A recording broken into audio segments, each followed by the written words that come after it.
I want to take a moment, thank you for your time, and most importantly, give you a preview of what you can expect from episode number 1 of the Growth Creator Model, where you get to access our methodology of selling infrastructures, building and releasing solutions instead of remaining commoditized service providers in 2024. I don't know about you guys, but there is a problem with the current marketplace.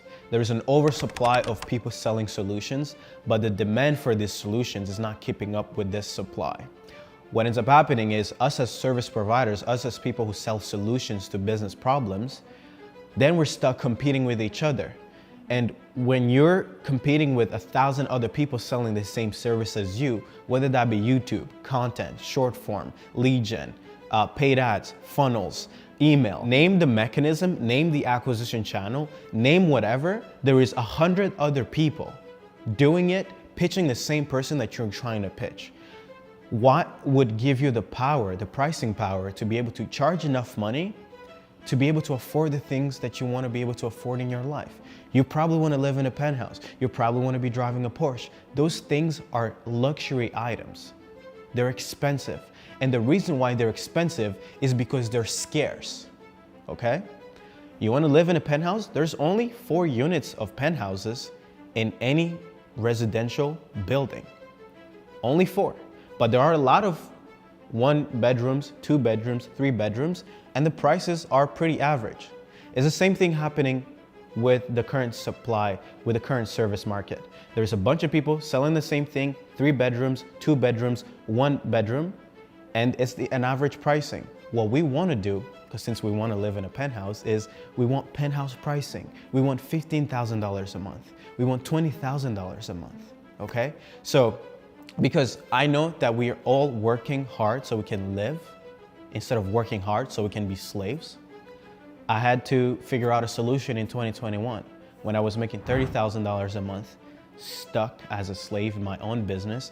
Even though that was $30,000 a month, I was making $30K a year with the year before. Even though I was able to take it from $30K a year to $30K a month, I still felt it was a feeling of disappointment. I had been excited to become an entrepreneur. I had spent the hours in the basement learning, hours and hours and hours, months and months and months without seeing any result. And finally, I had figured out how to make $30,000 a month. And I still felt disappointed of my success, primarily because I was still a slave in my own business. Not because the money wasn't good, because the effort to the money I was making were equal. I was making good money, but I was working insane amount of hours and it wasn't fun. And I was like, how is Berkshire Hathaway making billions and billions of dollars every quarter? That doesn't make sense. So I had to just go deep into learning strategic insights from different businesses. And I figured out that in order for me to scale, I need to sell something where my time is not involved, where I'm not, in order for me to get paid, it's not dependent on how much work I put in. So I started building and releasing the appointment setting infrastructures instead of doing appointment setting for businesses. And that took me from $30K a month to over $600,000 a month and making over $400,000 in profit in a single month, okay? Now, I don't know about you guys, but to go from $30K a month to $400,000 in profit, net take home, you don't do it because you worked 10 times harder. You do it because you're leveraged. So in episode number 1, I'm going to be giving you guys a breakdown of the offer that I built in order to generate over $5 million in cash collected in 20 months from selling infrastructures. I'm going to be also breaking down how I believe Gym Launch leveraged this model to build an MRR of over $1.6 million every single month. That's not including the money that we're making from their programs. And you guys are going to have a lot of fun. And if you are a service provider who want to change your life, instead of remaining someone who makes more money than the average population, but you're still a slave to your business, okay, this message is for you. You who's making good money, but you know that you're still a slave to your business, okay? If you want to change that, then please spend the next 2 hours learning and paying attention to everything I'm going to share. Offers, pricing, acquisition models, all these things I'm going to be breaking down for you. I'm going to even be sharing the guarantees to sell, to offer to your prospects in order for them to make it a no-brainer for them not to buy your infrastructure, okay? If you want to have access to these episodes once they've been taken down, I will invite you to join the Natural Born Leader community. I shared the 178-page doc that I used for this presentation. I shared access to all the Lucy chart, all the flywheels, all the models that are presented in the training, okay? And most importantly, I did a breakdown of the top performing build and release offers and the top performing verticals and niches that you can sell infrastructures into. And that's all based from the partners that we have. And lastly, if you join the Natural Born Leader community, once a week, I'll jump on a call with you and you can ask as many questions as you have around selling infrastructures, and I will be happy to give you the support that you need in order to get to the point where you're making multiple 6 figures, 7 figures a year. And eventually we get to partner together, but that moment is still in the future. For now, take your time and watch episode number 1. I promise you that it can change your life. Please leave a comment below and let me know what you guys thought of episode number 1. Ciao. All right. So I launched this challenge. I started thinking about the challenge when I was in Spain a few, I think 2 months ago now, because there is a new trend happening in the marketplace. I'm sure maybe you guys have noticed it. Maybe put a comment in the chat where it's a lot harder to scale companies, especially marketing offers, than it was in 2020, 2021, and 2022. Okay. Now, why is that? Well, one is because there is insane levels of competition compared to before. The second thing is the market has become insanely educated, meaning the brands that you're pitching, the SaaS companies that you're pitching, the agencies that you're pitching, the coaches that you're pitching, the consultants that you're pitching, the local businesses, the solar people, the home remodeling businesses, they're consuming the same content that you're consuming. So when you go to pitch them a service like, hey, we'll get you with leads, we'll get you more appointments, they're like, hey, I've already read $100 million leads by Hormozi, so I actually know more than you do, right? So it's getting harder and harder. And the more competition there is in an industry, then there starts this thing, which is called the race to the bottom. Everybody starts being like, oh, I'll book you 100 calls or you don't pay. Guys, if you're on this call today, that's not what we're going to talk about. We're going to go the other way around. We're going to go charge the most amount of money, deliver the most amount of value, and be the businesses that the niche would rather go to, spend insane amounts of money with when they're being pitched in their cold emails on the ads to get the outcome that they want for free. Okay. Now, the whole thesis around what I'm about to share with you guys today, we're going to start with going over the offer, right? Because I believe that for me, nothing changed for me until I started selling something completely different from what everyone else was selling. And I thought that would be the most important thing for me to start the 5 days with. So for everyone who's here, my goal is that by the end of today's presentation, you guys have the offer that you guys can take and scale to 100 grand a month. And if you become really good at operations and maybe acquire the best talent, you can get to a point where you're making multiple 6 figures per month. Okay. But I promise you that this offer that I'm about, or it's not an offer. I'm not going to give you guys an offer. I'm just going to show you guys how to position your services and what you give, the value you give to people, so that you never have to compete on pricing. You never have to worry about people saying no to what you're selling them. Okay. This is going to be a 5-day process. Today, we're going to talk about offer. Tomorrow, we're going to talk about audience. Before I even talk about how to get leads, how to get appointments, how to get deals, I'm going to talk about audience creation. In case you guys have not noticed, the person who's making more money than you guys is not making more money because they're better at ads, right? If ads was the key thing, then everybody would just have no need to create content. Everybody would just be spending money on ads and everybody would be making millions. But most people are not. Okay. So tomorrow is going to talk about audience. Day 3, we're going to talk about the client acquisition infrastructure. I'm going to show you guys how we go about getting leads, how we go about structuring our appointment setting process, how we go about the sales process, the sales. I'm not going to go too much into the sales script because I think that's a detail. You guys can just hire closers. And then day 4, we're going to talk about operations and fulfillment. So Let's get started. Yeah, so today we have a lot to go over, so let's get started. So this is the Growth Creator Challenge. A growth creator to me means someone who's leveraged and someone who delivers the most amount of value to the marketplace while still being leveraged. I realize that you don't scale unless you acquire leverage, right? I'm sure someone on this call knows how to run better Facebook ads than me, but you're not going to make more money than me. Why? Because I have access to more leverage than you. Okay. And I'm going to be sharing the story of how I went from being a commoditized and overworked growth agency owner, making $30,000 per month, to scaling past 600 grand in a single month in 20 months by leveraging this model, which essentially is the path to being leveraged AF. Okay. For those who don't know me, my name is Serge Gattari. I founded Client Acquisition at IO, I believe in summer of 2021. So we're 2 years in with a CA. And this was my P&L from December 2022. This was our biggest month back then. 600 grand revenue, 465K collected, 267 profit on cash collected, and 424 grand on revenue, the profit. Okay. So the 4 levers that helped me go from 30K a month to 250K profit per month. The purpose of this 5-day challenge is to provide you with the clarity you need to jump from where you need to, where you are currently to where you need to be. Okay. Leopold, can you just stop writing stuff on the screen?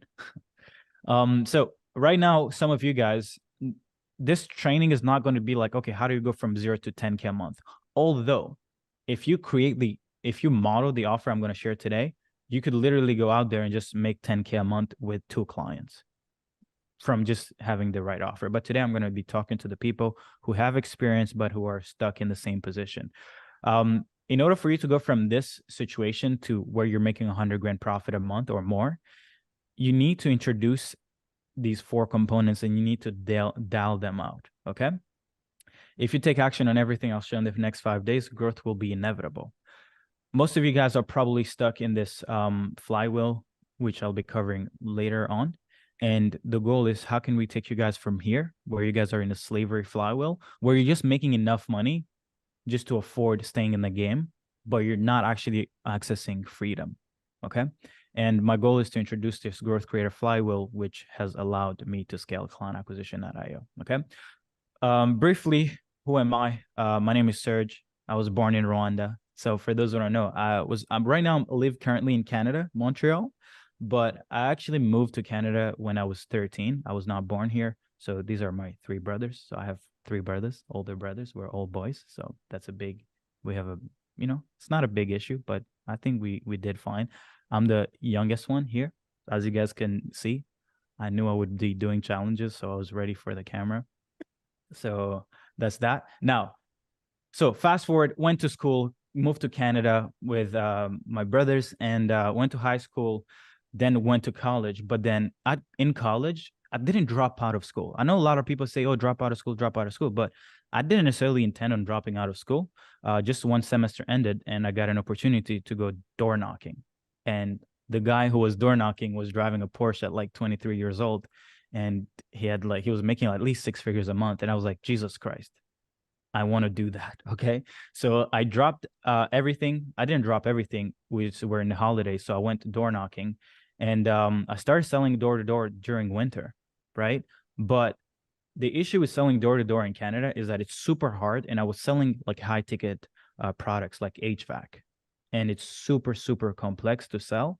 And you would go knock on 100, 200 doors a day. And you would expect that one person would let you in their home and you could introduce the benefits of having solar. Okay. Oh, no, not solar, but change their heating system and everything like that. Right.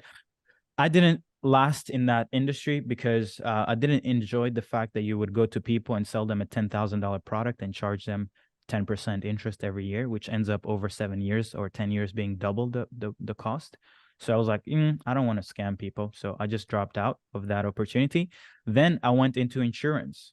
This is something that I haven't really shared, but I actually got my license to sell insurance. But then I realized that they were just trying to hire me to go and sell my family and people like that. I was like, man, my friends are like 20, 22. Who needs insurance? Nobody needs insurance. So my network, my audience didn't need what I had to sell. So I also dropped out of here.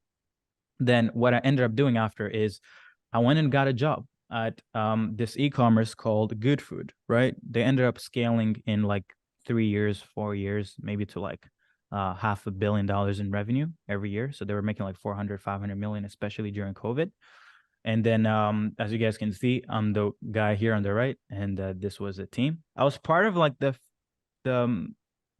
I was part of the customer service department, and I was probably part of the first like 25, 30 people in this department, and they ended up scaling it. Gilles, do you know how big they got eventually? The different departments for, or how many employees they got after that? Yeah, we got up to around 4 to 5 thousand employees across everybody, like all of Yeah. Canada. Yeah. So seeing the growth of this organization really like, because it wasn't like a traditional like a corporate type of vibe. It was really like, it was chill. You guys could, had your own laptops and you guys would just work on it. And the vibes were really cool. But what I really did learn from them was what's possible if you jump into the right opportunities.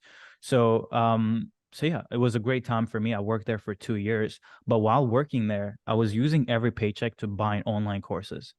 We all saw Iman Gadzi's ads. We all saw Sam Ovens ads. We saw all these ads around how to start on businesses online. And Amazon FBA bought it, didn't have capital to buy inventory, so didn't go with that. Drop shipping, I did it. I launched some ads, got like 2 sales. The first sale I ever got was like $19. I was at the gym and I was like, it's over for all these people. It's over for all the brokies in the gym. I just made $19 while squatting. And I was like, oh my God, this is what life feels like. But I couldn't replicate that same success after spending like $400. I was like, you know what? Never mind. This is not it. And then I started the agency. I went through Iman Consult Agency Navigator. But even with that, although he was great at showing you great cameras and like great setting, he was wearing a really nice shirt. I just didn't know how to get appointments. So I was like, okay, cool. I know how to set up an ads manager, but how do I actually sell this thing? So I couldn't. So, and then the next thing is I went into a consulting accelerator by Sam Ovens. But even that, Sam was like, send 40 averages per day on Facebook. I was like, come on, man, what are you talking about? And I failed miserably at seeing any real success. So I decided to quit. So I started buying courses maybe in like 2019, right? And then up to June 2020, I hadn't seen any real success. So I was like, I had promised myself that, you know what, in April, I'm going to quit. Then April came around. Then May came around. Then June came around. Then I was like, okay, come on, man, you're a joke at this point, right?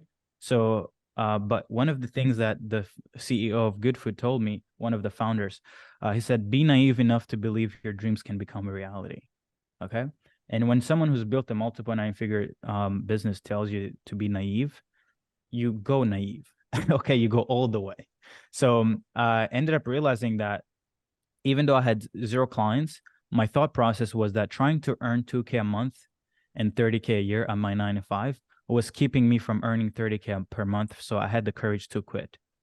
For everyone who's here, who's wondering why you're not making 30 grand a month, why you're not making 300 grand a month, is because the way you're allocating your time dictates the outcome of your life, especially in business.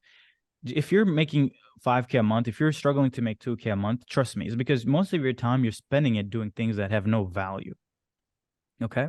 So I was like, you know what? I'm spending the same 24 hours. I know this guy's spending the same 24 hours, but making 300 grand a month. So I decided to quit and I went all in. I had 0 clients. I know a lot of people tell you, oh, you should quit only when you have clients, but I was like, I was done with it. Okay. And I knew I was smart enough to be able to bet on myself.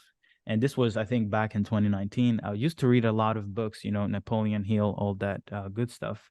And, every morning I would write, hey, I own an online business by the time I'm 20 or before I'm 21, right? I will have an online business before I'm 21. I promise it to myself. That's a big fact. I'll lose and invest everything to achieve this goal. So this was, I think, around 2019. Okay.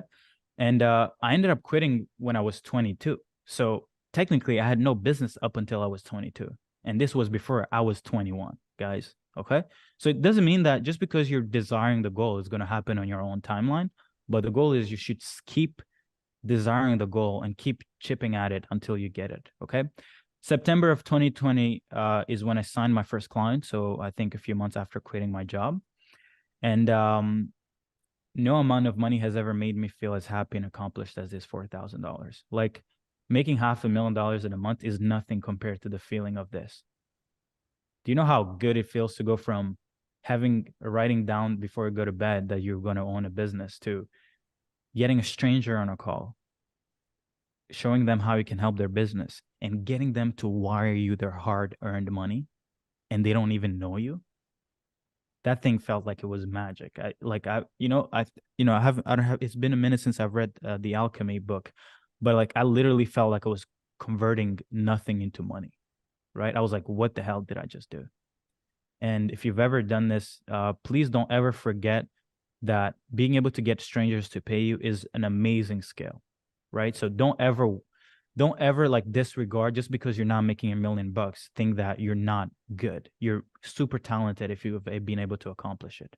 Okay. That year, even though I got my first client, I didn't really make much money. I made 12 grand that year in business, which was better than nothing, but it wasn't nothing to really go crazy about, right? So like if I do 12 grand in like 4 or 5 months, it doesn't really mean that much. Okay. And then January of 2021, I made almost the same amount of money that I did in the last 4 or 5 months of running my agency in the first month. And I sent this to my aunt. I was like, hey, I just did this in 40 days. Do you still want me to go to school? She was like, yes, of course. I was like, okay, never mind. Okay. And this was when I launched an appointment setting offer. Okay. And I'm going to tell you guys about this later on because this is super, super important. 4 months later, I did 30K a month. This is where the chaos started. And this is what the topic of today is going to be. Okay. I love to talk about this and making 10K a month, but we're going to talk about this here. Okay. 2021 ended up making almost over 400 grand for sure, because some money was on Stripe, some other ones on PayPal. But 17 months later, we went from a 400 grand, 450 grand a year to $500,000 in a month. And I want to share with you guys how to accomplish this transformation, because this transformation is not doable if you're just doing the work, if you're just running ads for people, if you're just setting appointments for people. You actually got to become a different type of leader. Okay. And the impact of scale. So taking my business from nothing to multiple 7 figures has allowed me to create some of the best memories for myself, my family, and my team. This is where I work from now. So I went from the basement here at my uncle's to a $2.7 million penthouse. Now, the reason why I moved into this penthouse, just to give you some background, is because the guy who owns it actually bought it for his son to go to school. Okay. And I've said this before, but for me, that was disrespectful. Okay. I'm out here grinding, hustling, and this guy's buying a $2.7 million penthouse for his son to go to school. I was like, come on, man, I got to step my game up. So I just got it. Pretty expensive, could probably be doing more, but I work hard. I sacrifice my life, for this business. So if you ever work hard as most entrepreneurs do, make sure you're working out of a place that you would love, because your time on this planet, you can't experience it more. So never be like, oh, I want to get a 10K a month penthouse when I'm making $1 million a month. Okay, so what? Like, your life is more important than the money. Okay. So I highly suggest you guys experience the life that you want, but don't go overboard. Like, this is a business expense, or have some of it. Okay. So I don't necessarily, be smart as long as it gets you away from taxes. Okay. And then, so this summer we went to Spain. We've been going to Spain every summer with the team and clients. I bought my dad this Rolex. I don't have a Rolex personally, but he did a lot for me. He brought me to Canada. So I think it would be normal for me to make sure that he's rocking a $20,000 something watch. We've been going to Spain every year. This was the year before. This was this year. I brought some clients over. We had an amazing time. Jet skis are fun. And then, so this villa, by the way, if you guys want to go next year, I highly suggest you guys join me. This is the team: Bell, Reg, Isa, Sharks, aka Superstars. And yeah. Now, experiencing the difference in living between 10K a month. Let's say right now you're making 10K, 20K, 30K per month. Okay. The difference in living between here and here made me realize that there's no point in running a business if your goal is not to scale past $1 million a year profit. Okay. The pain and time required to run a small company is not worth it. You end up sacrificing the most important gift you have, which is presence. And this is why, and I'm going to explain why presence is so important, but I've committed the new company's mission to be to give as many entrepreneurs a purpose, then provide them with the insights, the infrastructure they need to fulfill their potential as fast as humanly possible so they can get to experience and enjoy life's greatest gift, time. Okay. Because I know a lot of maybe people you guys may look up to. It's like the game is business and life is business. But my goal is like, no, get to business, become good, own the infrastructure, and start living. Like we're not meant to be just people running after money every day. That's not what we're put on this earth for, right? So your goal is not to be like, oh, I'm going to take 10 years to build $1 million a year business. Are you crazy? You're going to spend a decade trying to chase a goal that can be achieved in like 2 years, right? Do not waste your time, right? And this is one of our core value. And I think this could be a good thing for you guys. So speed is time and time is life. Create the mechanisms that allow the fastest transformations for our clients. The most important resource, the only resource we can't get more of is time. And client acquisition.io's North Star is figuring out how to give people more of it through our insights and infrastructures, which allows them to experience their dreams sooner, allowing them to be more present sooner. We can't give someone more time, but we can help them be more present sooner. And presence is the ultimate gift. Okay? Everyone on this call is wanting to make money. Everybody, before they go to bed, they're like, oh, I want to make 10K a month. I want to make 100 grand a month. Oh, I can't buy that Porsche. Oh, I can't buy my mom this home. I want to, oh, I have to pay this bill. I have to do this. Oh, a car breaks down. You're worried about money. That's just stealing from your presence, from your present. You can't be present because you're always worried about tomorrow. For me, that's the thing that I hate the most. If I'm with someone that I love, I want to be able to be present. I don't want to think about payroll. I don't want to think about closing deals. I don't want to care about how much rent is. I just want to be present. Okay. And if you guys ever follow me, this is what I care about. I don't really, if we ever meet in person, this is something you'll notice about me. I don't want to talk about business because business is just a vehicle. I don't really care. It's like it's like child's play to me. It's a great game. It's a great thing to keep you busy and to give you a mission. But the goal is, are you present when you're with someone that you care about? Or even when you're alone? Are you always worried about the future? If you are, then let's get rich, okay? And let's afford to be present.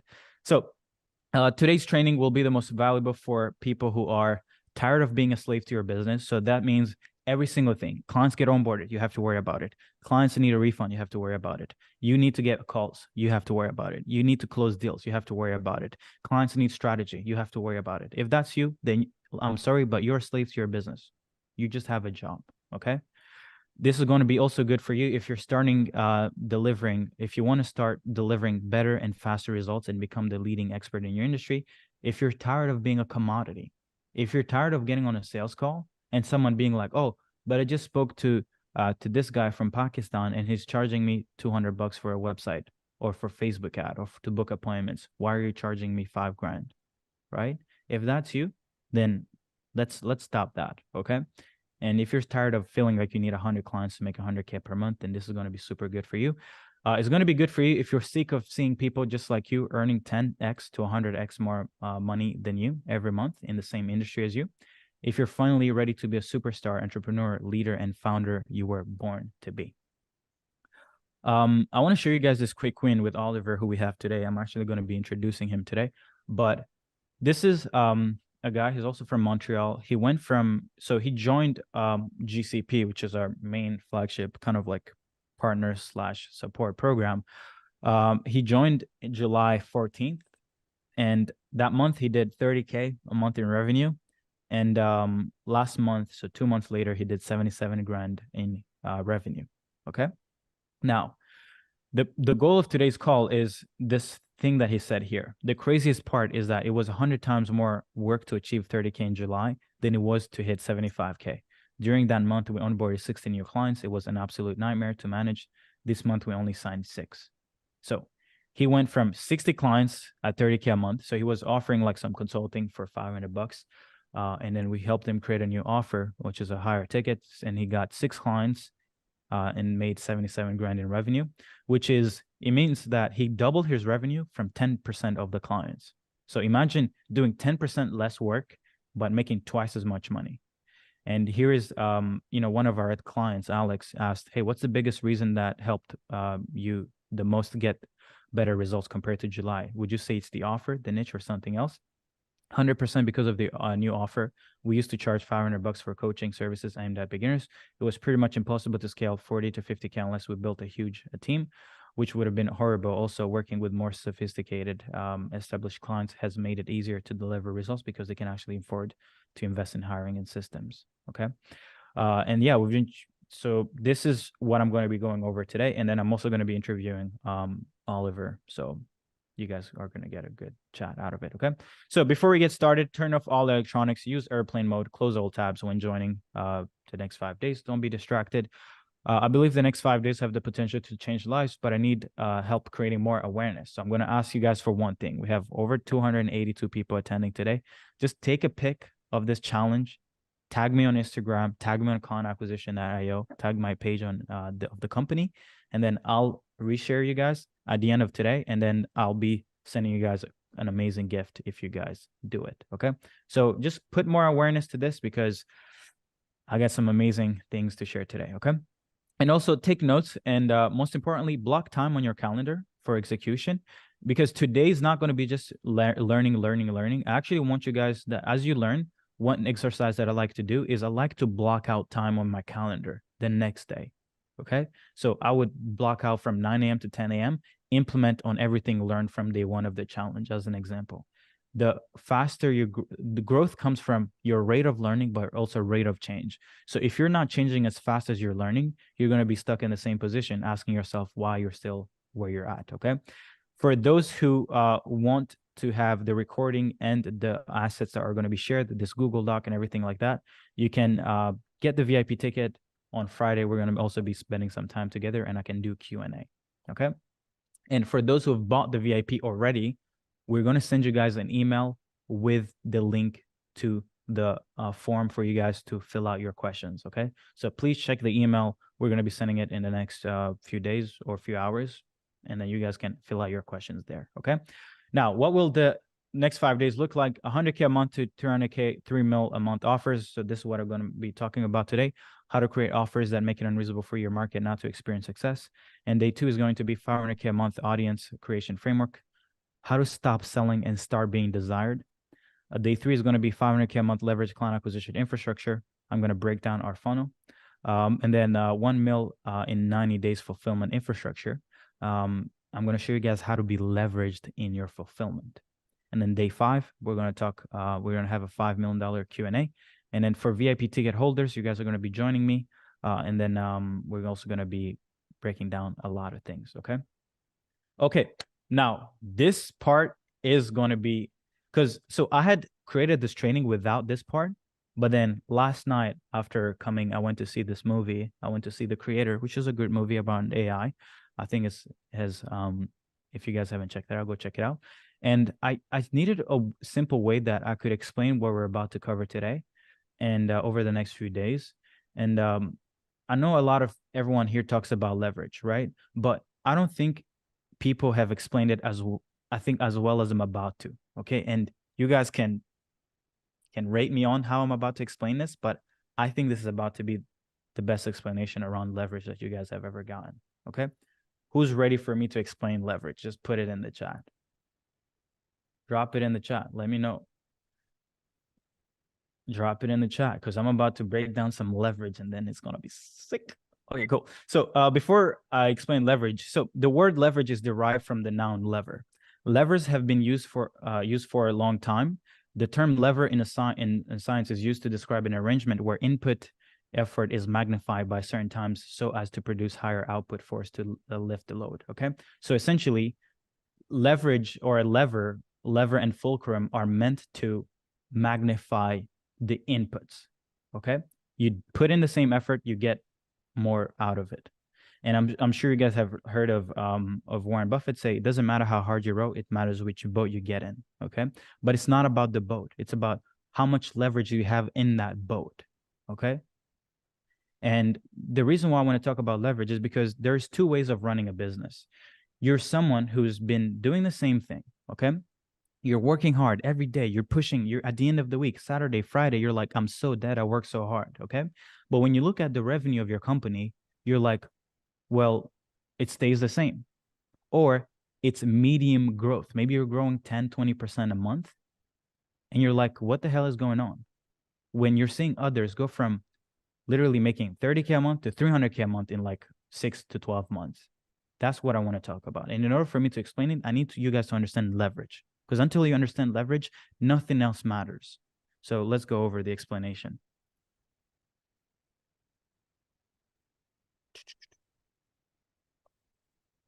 Okay.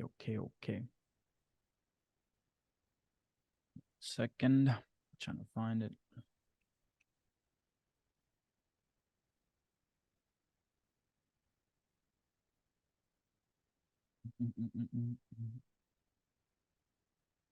Trying to find this bad boy.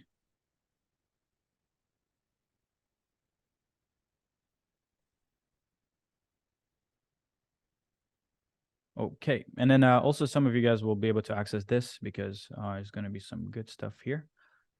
All right, cool. So I've built a lot of like different models that you guys can access at some point when you guys check this out.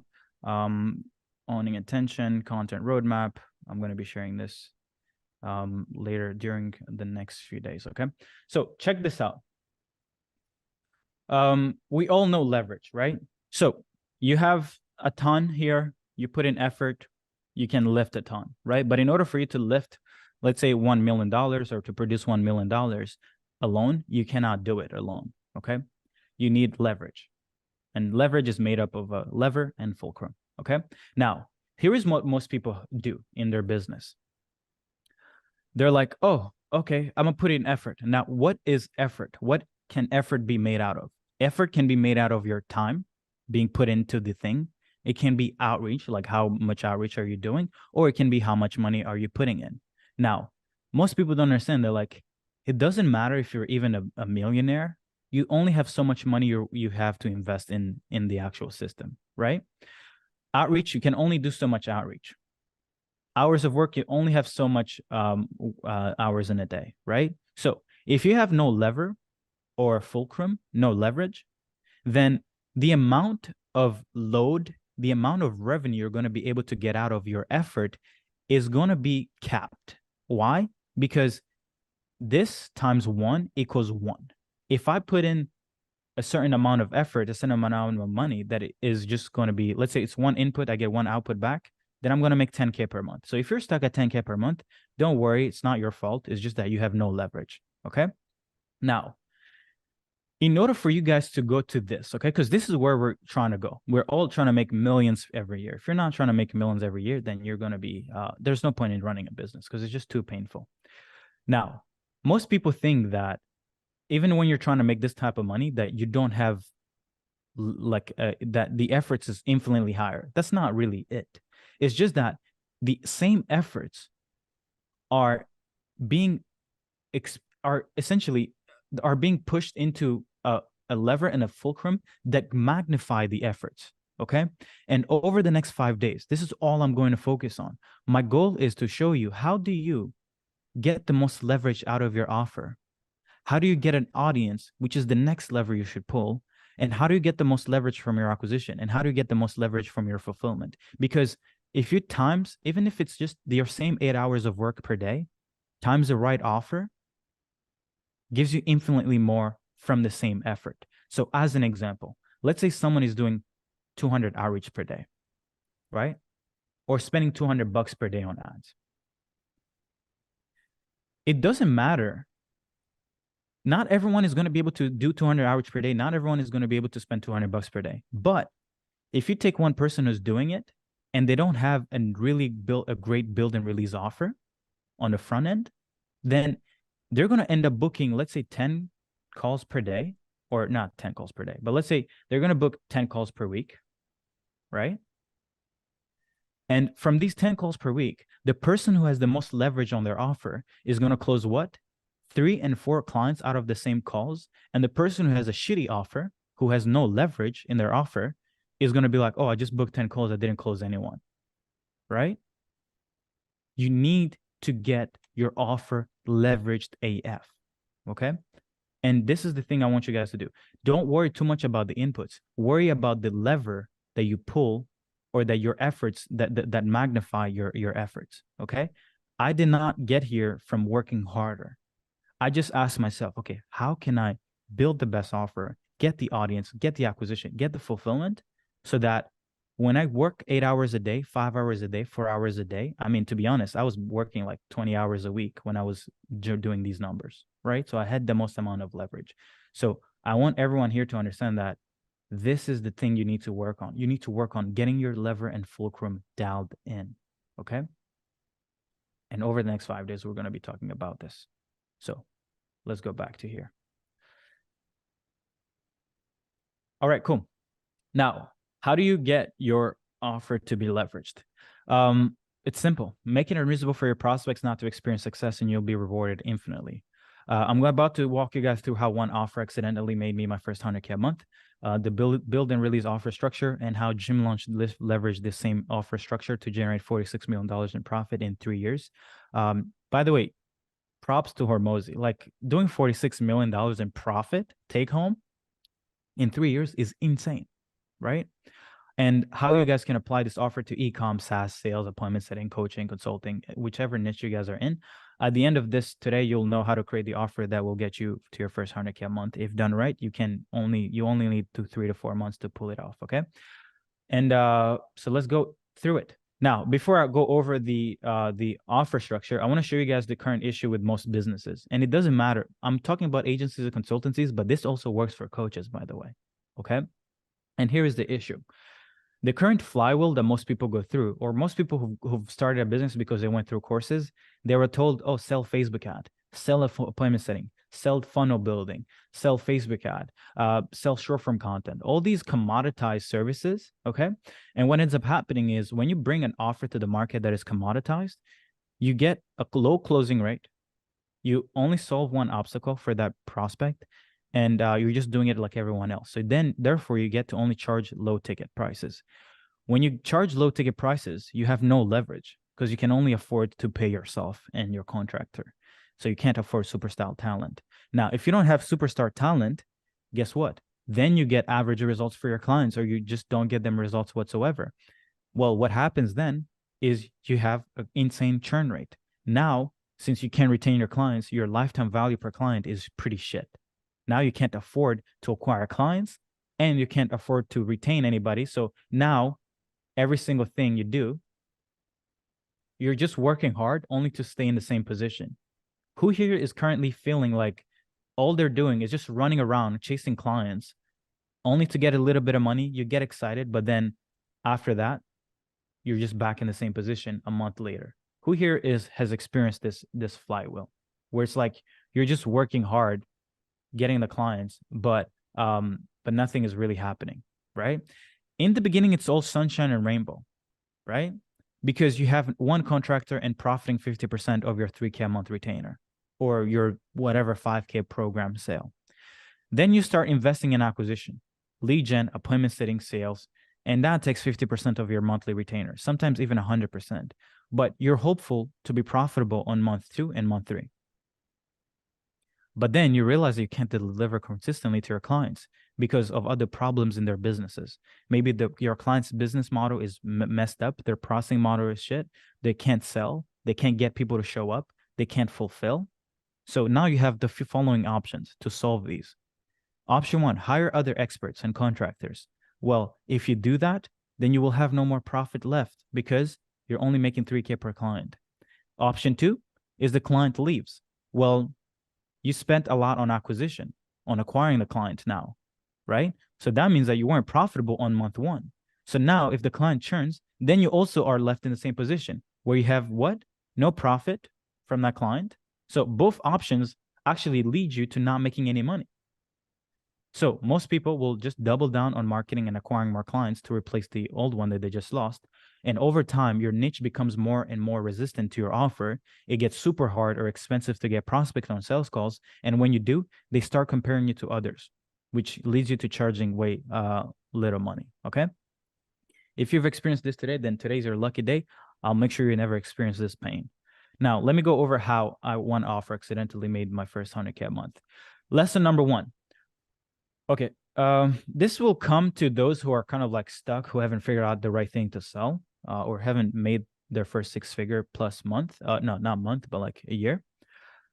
Only sell and position your offer as a cure to a problem that is unavoidable. What do I mean by this? I see a lot of people who are doing things like, oh, I'm going to sell AI. I'm going to sell websites. I'm going to sell some weird shit, right? Just like a convenience offer. You guys will not be able to scale as fast unless you change your offer or you change the solution, the problem you're solving. The reason why I went from making 12K a month, 12K in a year, to making 10K the following month is because I was like, you know what? I'm going to stop selling Facebook ad to coaches and consultants because they're just annoying. They don't even have the budget for ads. I'm going to sell appointment setting and I'm going to do it organically. I'm going to do it through outbound. Back then, not many people were pushing outbound. So it was a novel thing. Well, novel, it's not, that's in context, but not many people were doing outreach. Okay. So I spent 1 year struggling to go through courses and courses to try to get a single client to buy my Facebook ad without really knowing the reason why someone would want to run ads. So the reason why I was struggling to sell Facebook ad is not necessarily because Facebook ad don't work, is because I didn't understand how to go about pitching and positioning the offer. So I knew service level reasons like, oh, ads will make you more money, right? And this is what kept me from experiencing my first 10K a month.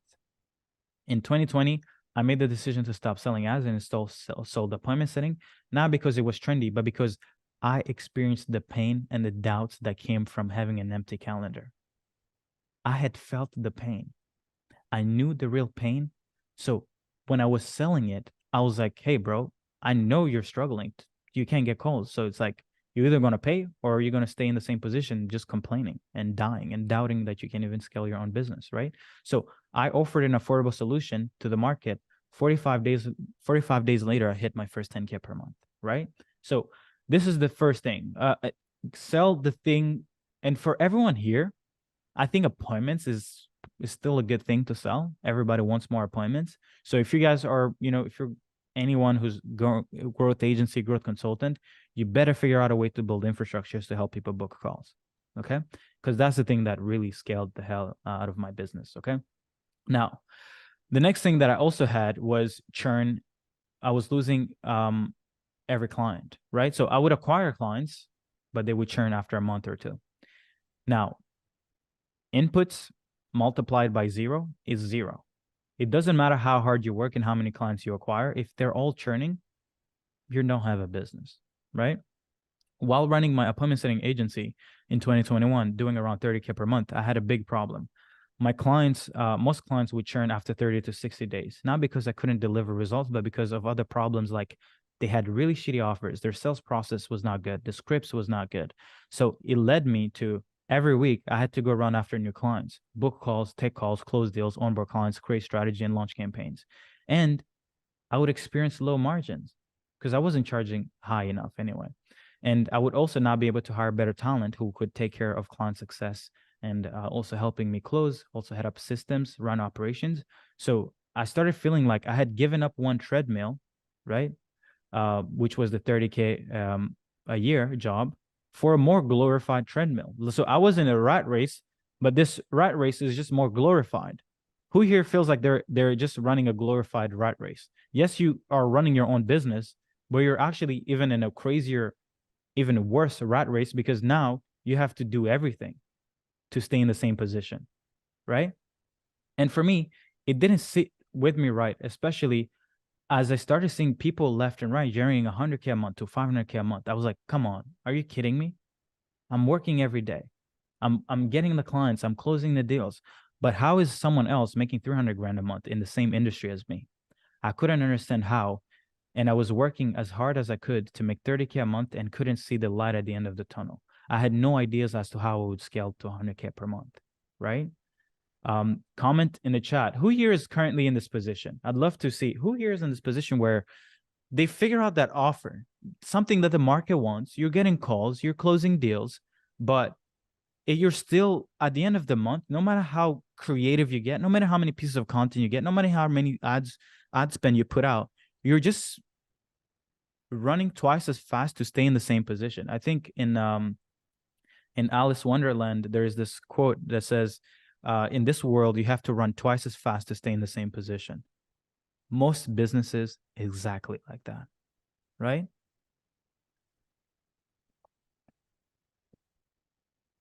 Cool. Perfect.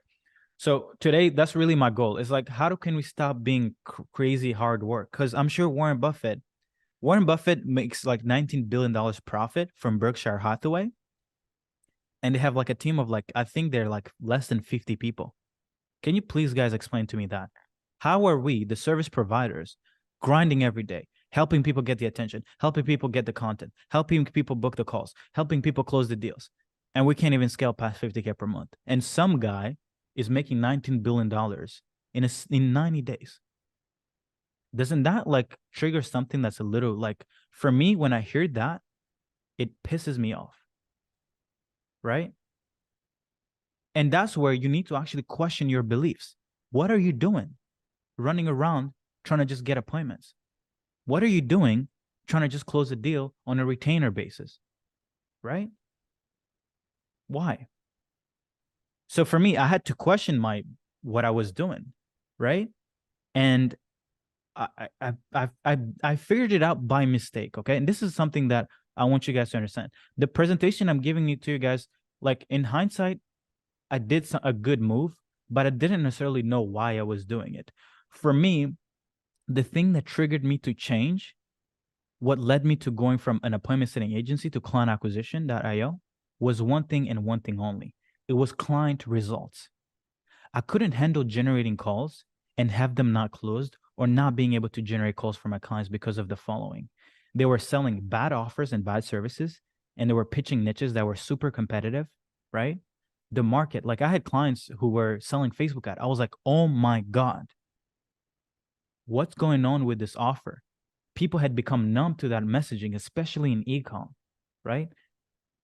So that was the first problem I had with my clients. It wasn't appointment setting. It was people do not want your offer. And sorry, is it cool if I curse in this live? Do you guys not mind if I curse? Please. Okay, cool. I was fucking tired of fucking Facebook ads. Okay. And then the next thing is the agency clients I had, they had no sales assets online to warm up and educate the prospects before sales calls. They were just out there be like, oh, I'm gonna do cold email. I'm gonna do Instagram outreach. I'm gonna do cold calls. I'm like, listen, brother. Listen, sister. They don't know you. They don't trust you. Why would they give you money? Okay. And I know a lot of people are like, oh, if you can't close cold audiences, yeah, right. Like, shut the fuck up. You think you can go to the street and just try to close someone for 5K a month, for 10, 15 grand a month, or for 15 grand up front, and they don't have any education prior? You're crazy. Everybody out there is like, oh yeah, you need to close cold audiences. Guys, you cannot close a cold audience, because in order for someone to transact with you, they need to believe in what you believe. How can you get a cold person to believe without even talking to them? You don't. So let's not try to cheat code the game. Let's just follow the rules, right? So my clients, I was like, guys, if we don't create assets online, we're messed up. We're going to be broke, okay? And then the last thing is they couldn't close deals, okay? So instead of complaining about these problems, I was like, oh my God, I just figured out how to become a millionaire. I decided to solve the problems, okay? And I created client acquisition.io. Client acquisition.io was created from the perspective of, you know what? Instead of me just trying to just be an appointment setter. I'm gonna stop being just a regular commoditized. Imagine if I was an appointment setting agency today. Oh my God. Oh my God. I would probably just go back to working a 9 to 5, right? Because now it's even worse than it was before. The competition is insane.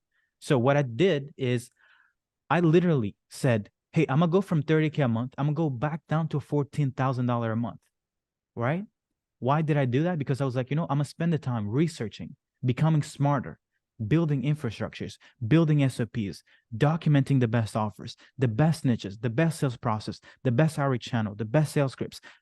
And then I built the $500,000 program, right? A lot of people think the $500,000 program was a course. It was not a fucking course. Yes, the way we transferred knowledge was through pre-recorded material, but that was not the goal. For me was I needed to solve every single thing that my clients were struggling with. And I ended up coming up with like $50 million a month TikTok agency offers. I ended up starting with short form content offers, right? And the issue though is I didn't want to be a coaching company due to the high competition. I didn't just want to be like, oh, come to me to make your first 10K a month, or come to me to make your first 50K a month, and I'm gonna just give you a coaching program with like 3 Google Docs. No, that was not me. So what I wanted to do is, okay, how can I be different from everybody else? So I merged done for you and consulting and created a build and release model, right? And the reason why I got this insight is because I'm sure you guys know this guy called Dr. Connor Robertson. Robertson. Who knows him on Facebook?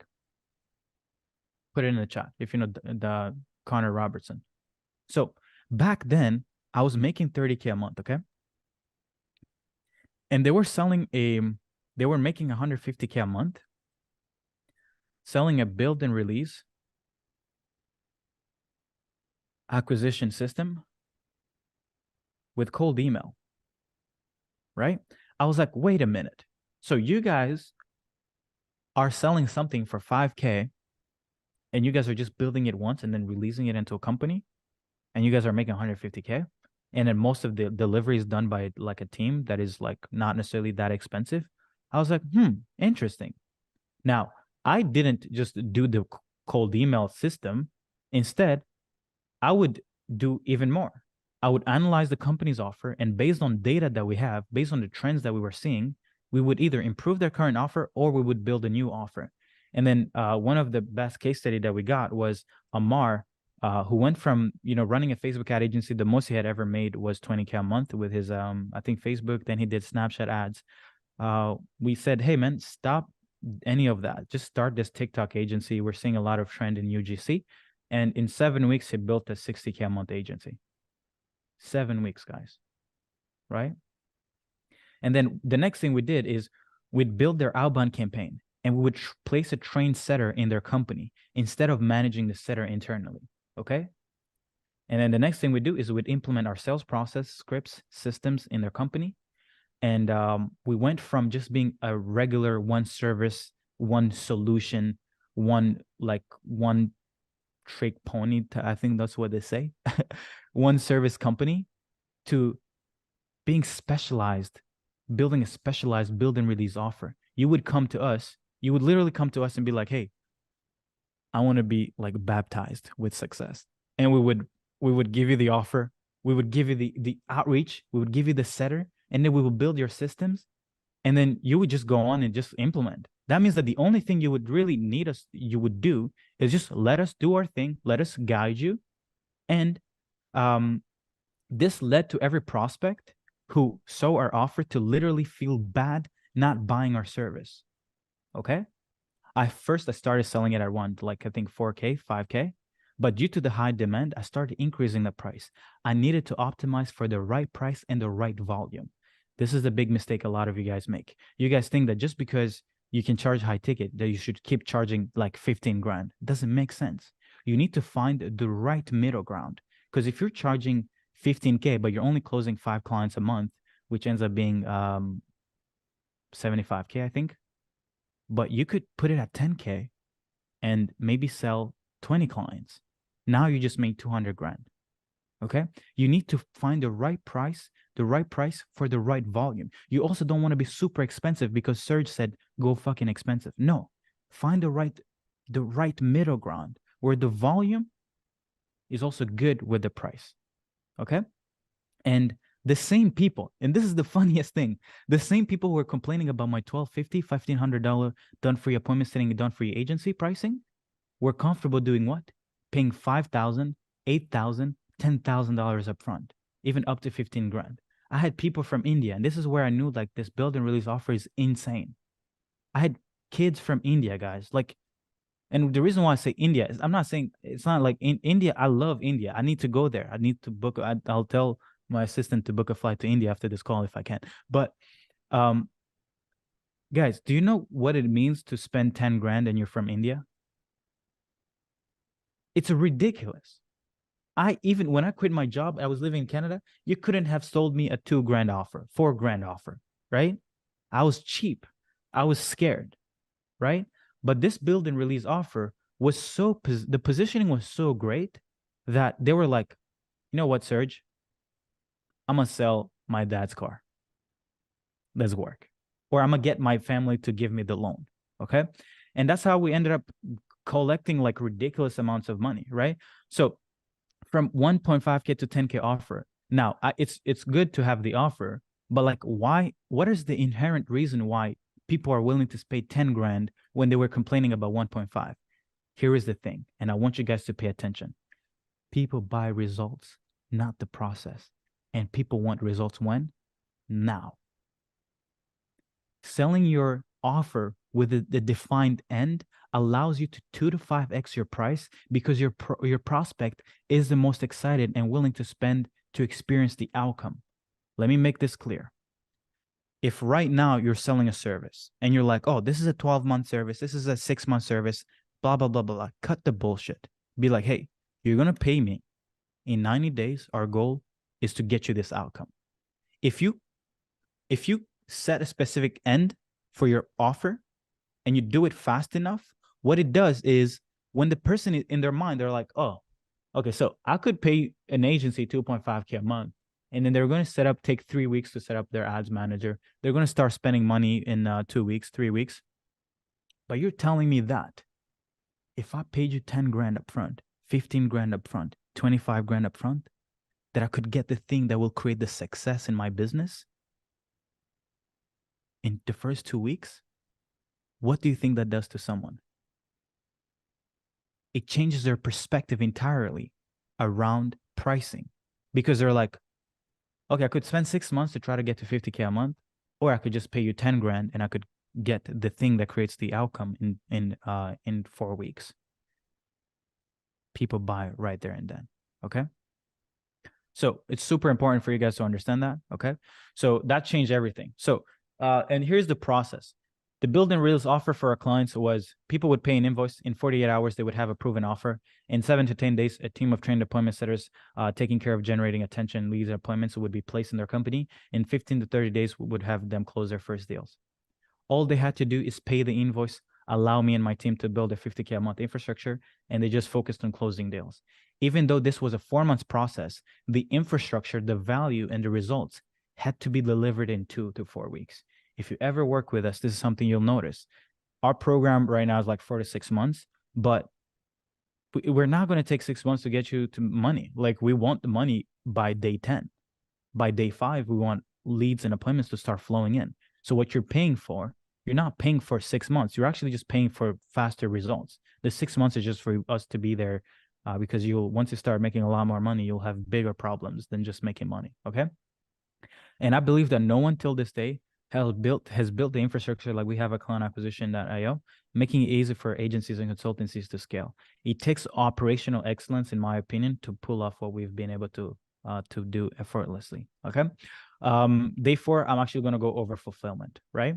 Now, what is the impact of the build and release offer for our business? So here's the thing. I'm going to show you guys real quick. The first thing was no one could easily replicate our offer, which meant we stopped being a commodity, which meant we started pricing way more than what most people would charge for the same, I guess, outcome. 45 days after launching the offer, we went from 15K a month to 70K a month. The same transformation that I showed you guys where, if you guys look at this, Oliver went from 30K a month to 70K a month in 60 days from 6 clients instead of 60 people, right? And the same thing happened. When I launched it, I went from like 30K a month, the most I had ever made, to $108,000 a month. But look at the profit, $76,000 in profit, guys. Right? That's like 70% plus, right? I went from 15K to 70K a month in two months because I was delivering the most amount of value that people could ever see on the marketplace. And I didn't have that big of a brand back then.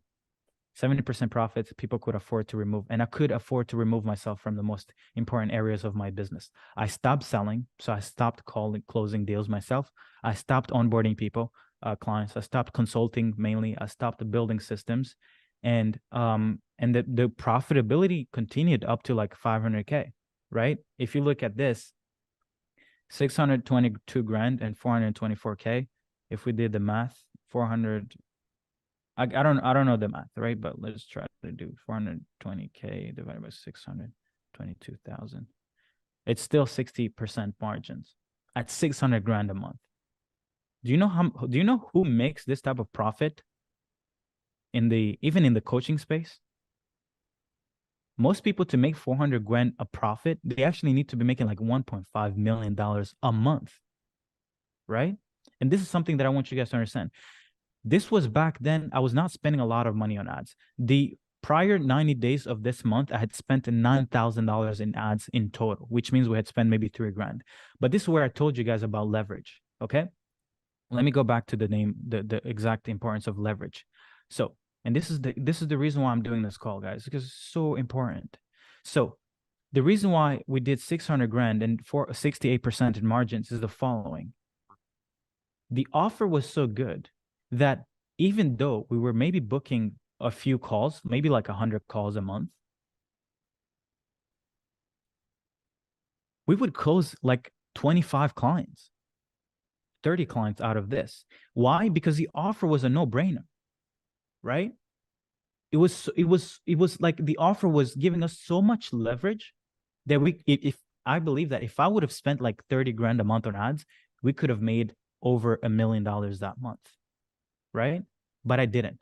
But it's a dumb thing I didn't do. It's okay. I learned my lesson. We're not perfect. But what I want you guys to do is to understand is the offer was the leverage.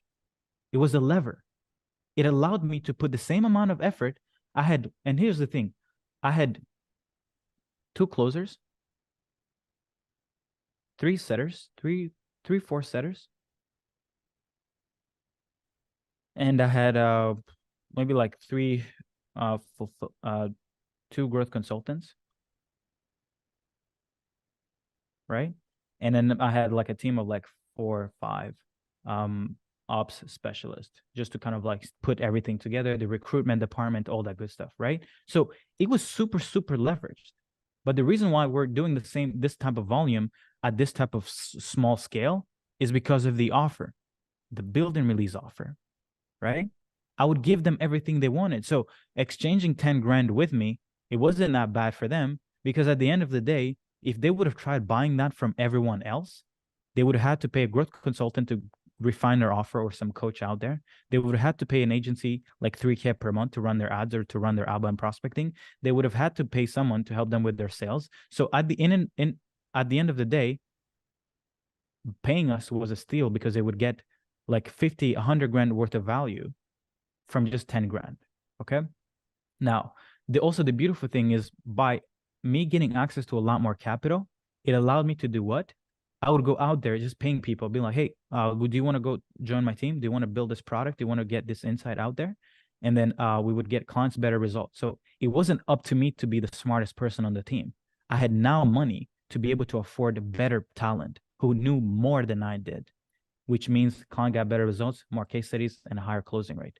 We eventually, that month, I think we achieved like a 40% closing rate on a 10K offer, which is ridiculous, right?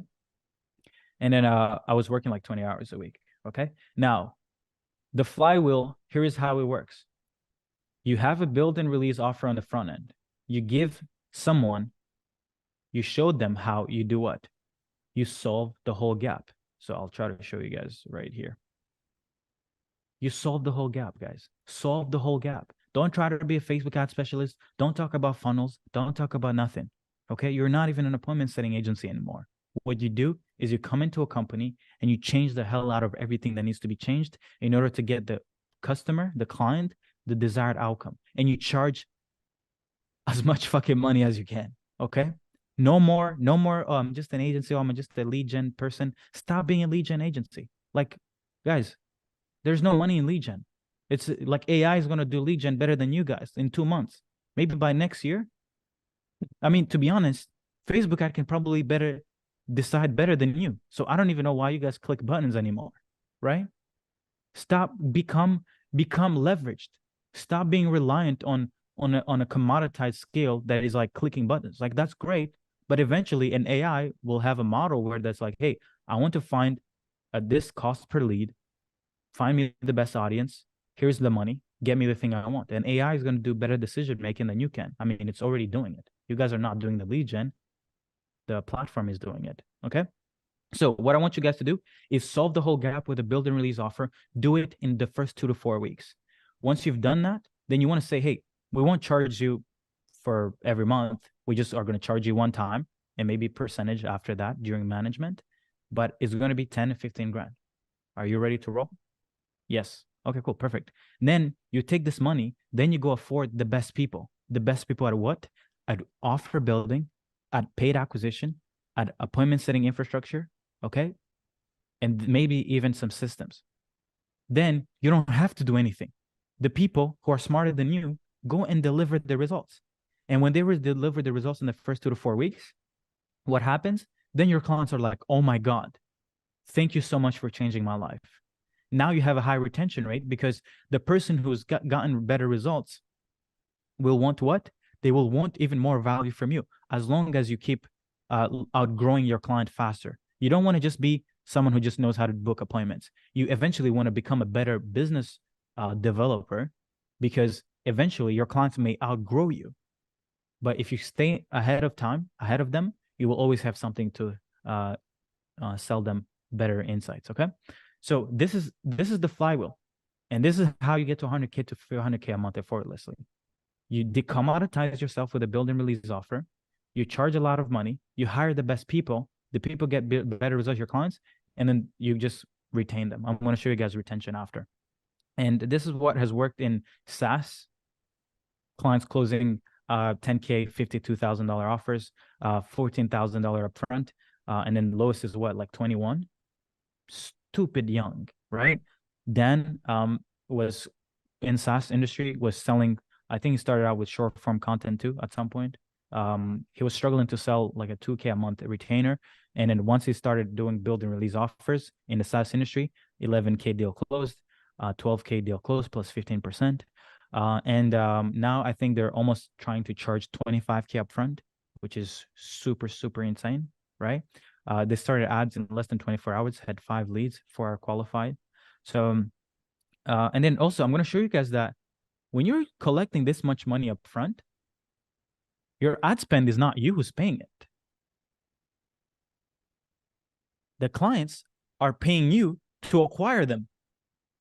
And then taking care of what? Your next acquisition cost. So that means that if you're getting $10 a lead, and then it takes you $100 to book an appointment, and you spend $1,000 to book 10 appointments, and you close 2 deals at 5K up front or 10K up front, let's say 10 to 20K, you just acquired 10 grand, 20 grand to do what?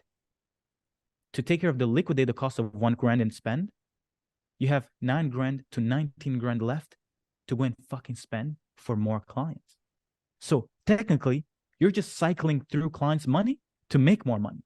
You get paid to get paid. Does that make sense? Now, if you're selling a retainer service, how the fuck are you going to do that? Oh, I made 2 grand from this client. Oh my God, yeah, I'm excited. I have a contractor to pay. I have ads to pay. I have rent to pay. I have kids' school to pay. I have my cars, I'm trying to sell my cars. They're super expensive. Nobody wants to buy them. So now I have to liquidate the cost on a retainer service. I have to sell like 5 new clients, 5 new deals every month to try to even cover the cost of my cars or my rent. It doesn't make sense. You don't get rich off of selling retainers. On the front end is what I mean. We're going to talk about on the back end, of course. Okay. So let's keep going. And then same thing.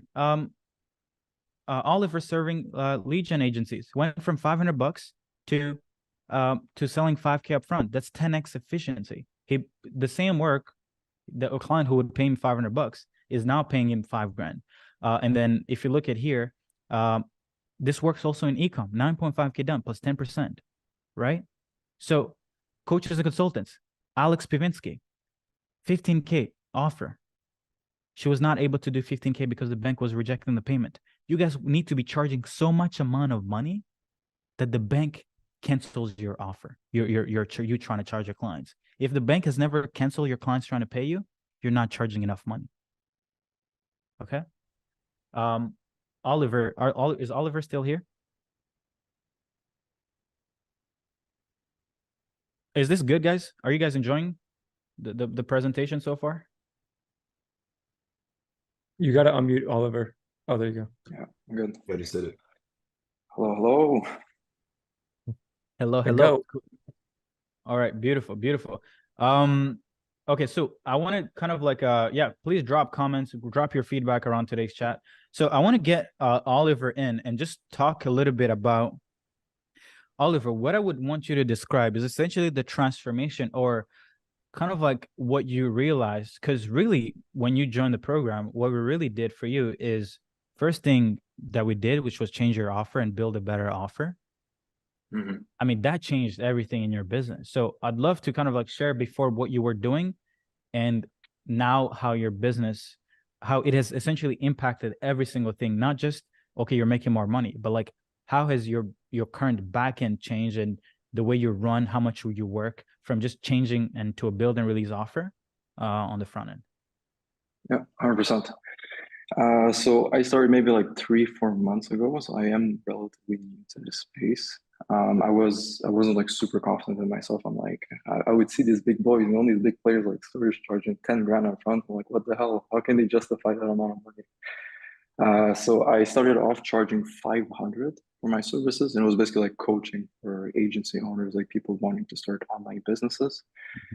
And it was a good offer. Like people were buying it. It was dirt cheap for what I was offering, which is why like I was able to scale it to about 10, 20, and then 30K per month. But I reached a point in my business where it was like I was at this point where I was like, okay, I'm taking 8 calls per day, taking coaching calls every single day, fully, like my calendar was fully packed every single day of the week, not taking any days off.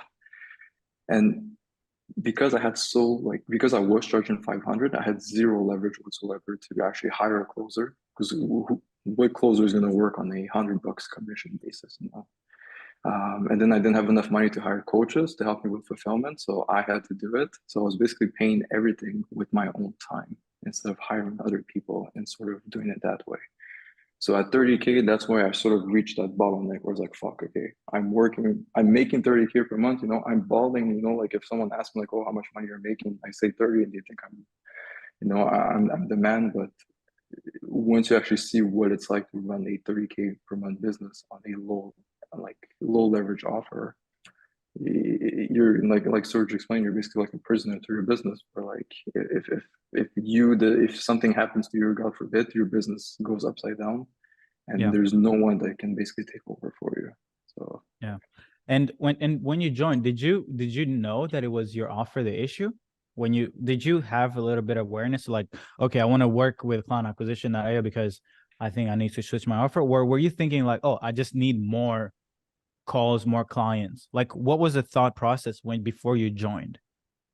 Did you know? Yeah, so like I was following you for a while, so I understood there was kind of 2 paths that I could take. Either I just do more of what I'm doing and just find a way to make it work, or I explore the other route of maybe offering something different and charging more money, because I could see clearly in my head like, hey, if I offer this to my clients, I know I can get them better results. But with the 500 price point, there is no way I could actually do it because it's like I'd be working, for like Yeah. I can't be doing too much for 500 bucks. I gotta hold back a bit. Yeah. And I knew if I transitioned towards something where it's like, hey, if I offered all of these things and I had like a good price point to it, I could not only get better results for my clients, but also remove myself from the process and make more money and sort of the entire Yeah. thing. So yeah, Okay. when I So joined, yeah. it was the offer. Okay. Okay. Cool. Perfect. Love it. Love it. And then right now, because before, how were you doing acquisition? Were you involved a lot in your own acquisition? How were you, or has anything changed around how you acquire clients now that you have access to more capital? Now you have access to more leverage? So acquisition, I still use VAs like appointment setters. That has been like our main source of Yeah. acquisition. That hasn't changed too much. Like yes, we've hired more people. We grew the team. I'd say the biggest difference is the closing. Before, I really was not able to outsource the closing, and that was what was taking like the bulk of my time. And Yeah. now, ever since I outsourced that part and the fulfillment, I'm literally not needed in the business. Like I can sit here for 3 hours and listen to you talk and not have to worry about running the company because I have people. So Yeah. I'd say it's the closing, being able to just to hire good talent and get better results from hiring better talent, and it's just Yeah. made my life easier. Love it. Love it. And so right now, what's your goal in the next 90 days? It was 100K per month, but a business, someone in a program, challenged me to 150. So now we're gonna do 150 next month. That's the goal. That's the goal. Jesus. Okay. We'll see. Cool. We'll see. Cool. Cool. So guys, what I want you guys to wait 1 second. Okay, cool. One thing that I want you guys to understand here is the following. Changing his offer allowed him to not have to sell anymore and not have to fulfill anymore. Okay? That's the thing that I want you guys to understand. Do not think that it's about client acquisition. It is not about client acquisition. And I keep saying this so many times, and I'm tired of you guys being sold this idea that the way you're going to scale is booking more calls. No, it does not make any sense. Do not book more calls if you're like in Oliver solution where you're like, okay, I'm gonna spend 8 hours a day to try to sell. Okay, once you've collected the money, then what? Then what? Right? You need to get rich and afford talent. Get yourself out of the business as fast as humanly possible. What did I say at the beginning of this call? Presence is the fucking goal. I don't care if you're a hard worker. Who gives a fuck? Okay, good job, bro. You worked 12 hours a day yesterday. Wow, you're a superstar. You're a dummy. Only dummies spend 12 hours a day working, especially when there is technology, especially when there is Facebook ad, especially when you have access to YouTube, especially when you have access to all these offers. What are you doing working 12 hours a day? You think you're going to make $1 billion a year because you worked hard? No, it's about leverage. And leverage comes from really having money to leverage yourself out of work. Okay? That's the point of today's call. And, Steve, you're on this call, so maybe you also could share a little bit of your experience on changing, on just introducing more leverage to your offering with a higher pricing. Hey, what's up, Serge? Yeah. Hi, everybody. So when I first started working with Serge at the beginning of the year, I was selling a $3,000 offer, which in hindsight was ridiculous and stupid. And then I did a price increase to 5,000, and that gave me a little bit more leverage. And then when I started working with Serge a lot more, we were able to increase the price to 10K. So I have a 10K offer. And with each step, I got better clients, because the better clients, you get more sophisticated, better quality clients when you charge more money.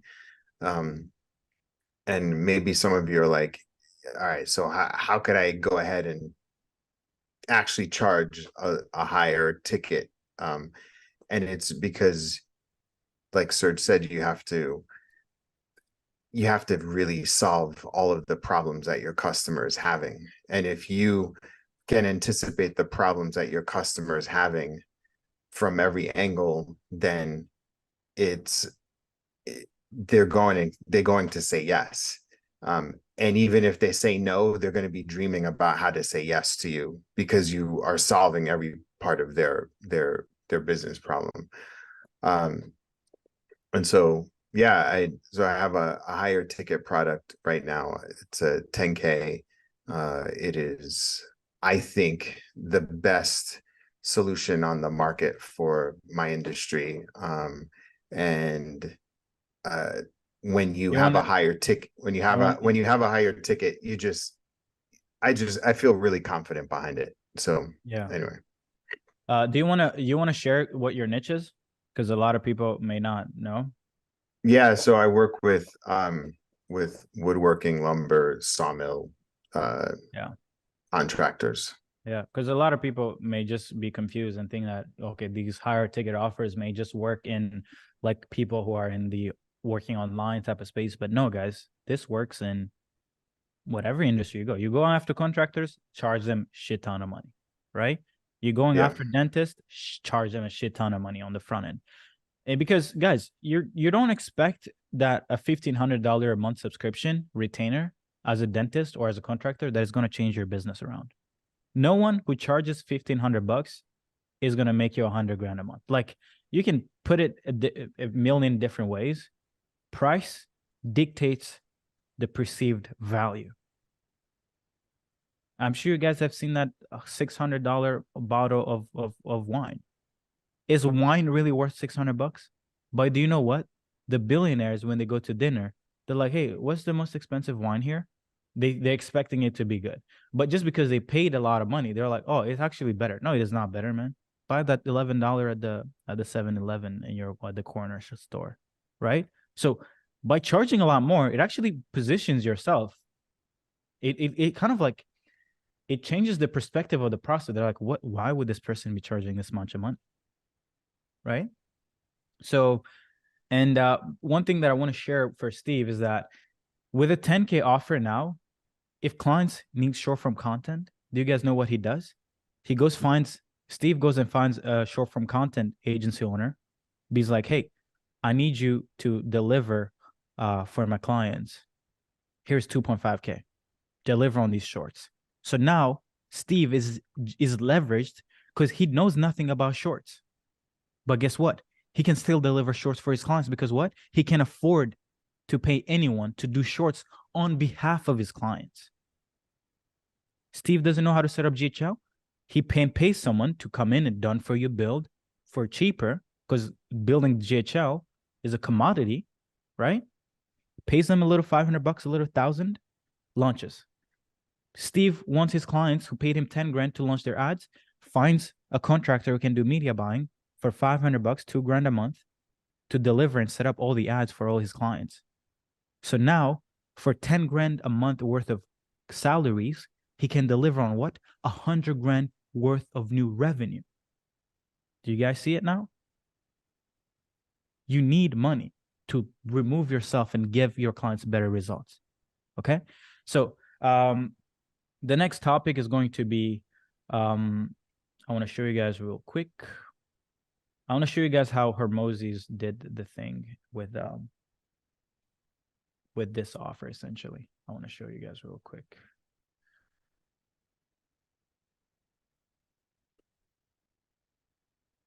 Okay, so before I show you guys, I'm going to show you guys real quick. Okay, so now, how do you create your build and release? Can you guys see the screen? Yeah. Perfect. So how do you create your build and release offer? It's really simple, guys. Okay. You need to do a pre-mortem exercise, right? If you guys know anything about my content, you guys have probably heard me say this, but you essentially make a list of all failure scenarios, everything that can potentially keep your clients from experiencing their desired outcome.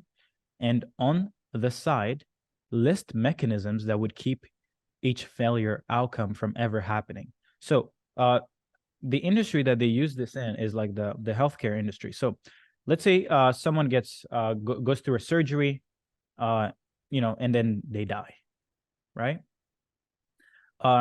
Doctors will do something called a postmortem. Well, they'll be like, hey, what went wrong? Right? Now, in this case, we can't afford to do it because we can't just get clients and fail them and then be like, oh, what went wrong? No, you actually need to do it before. So that's where the pre-mortem exercise comes in. You need to, it's a thought exercise where you're asking yourself, hey, what are all the scenarios that would keep my clients from seeing results in 2023? Whether that be a contractor, an agency owner, a coach, a consultant, a SaaS, it doesn't matter, okay? Now, let's try to do it for gyms, okay? And you guys will notice that like the offer we'll come up with is exactly what they were selling in 2020. And that's why they're still selling today. So now let's try to ask ourselves, what would keep a small gym owner from scaling and living a great life? Well, if they can't generate enough profits to make sense of being a gym owner, they would go out of business. Now, what would keep someone from seeing good results, good profits? Well, it's their offer. Most gyms, and this is a good lesson for you guys who work with maybe are in the gym space, most gyms model can't be profitable, okay? What I mean by this is they have maybe 100 to 120 membership capacity.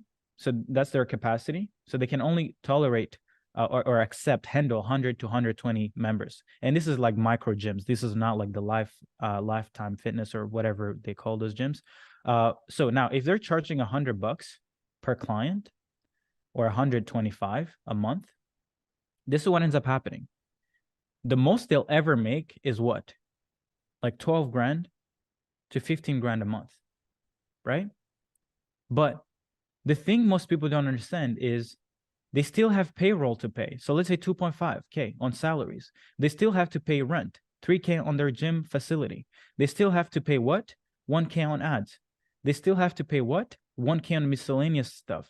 They still have to pay, I don't know. So 3K, 5.5, 6.5, 7.5. And then they still have, what's maybe equipment, right? Let's say another 1.5K a month, right? Or whatever, right? They still need to pay other things, right? So now the gym profitability ends up being like 2K a month. And that's not including any admin assistant, any whatever. Like this is like traditional business model. Why would you go to a gym owner and be like, hey, I'm gonna get you more leads?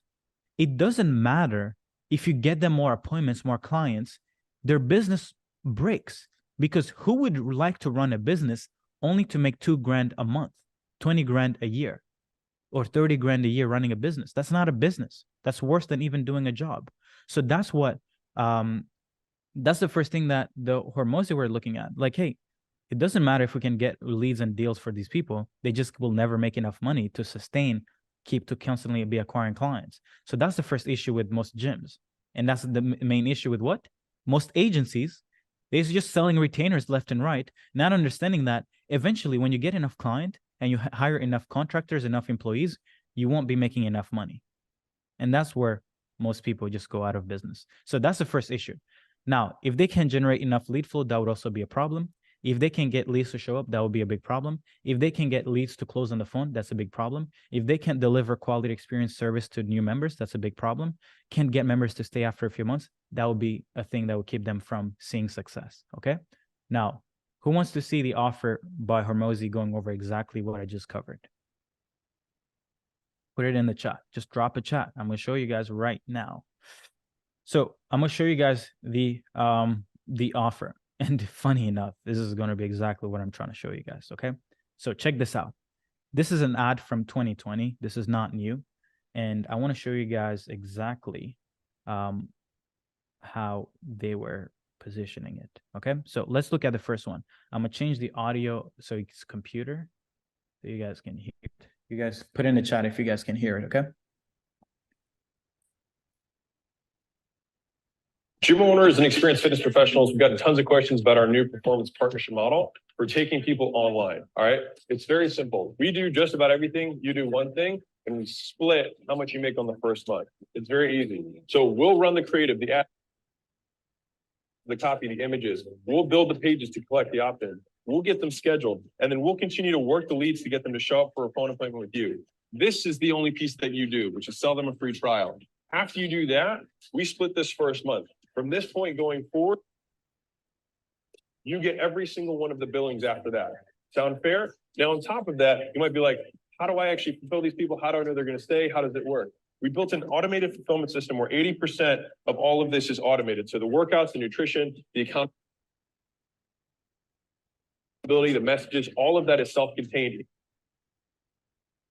Okay, cool. Who wants me to replay it one last time?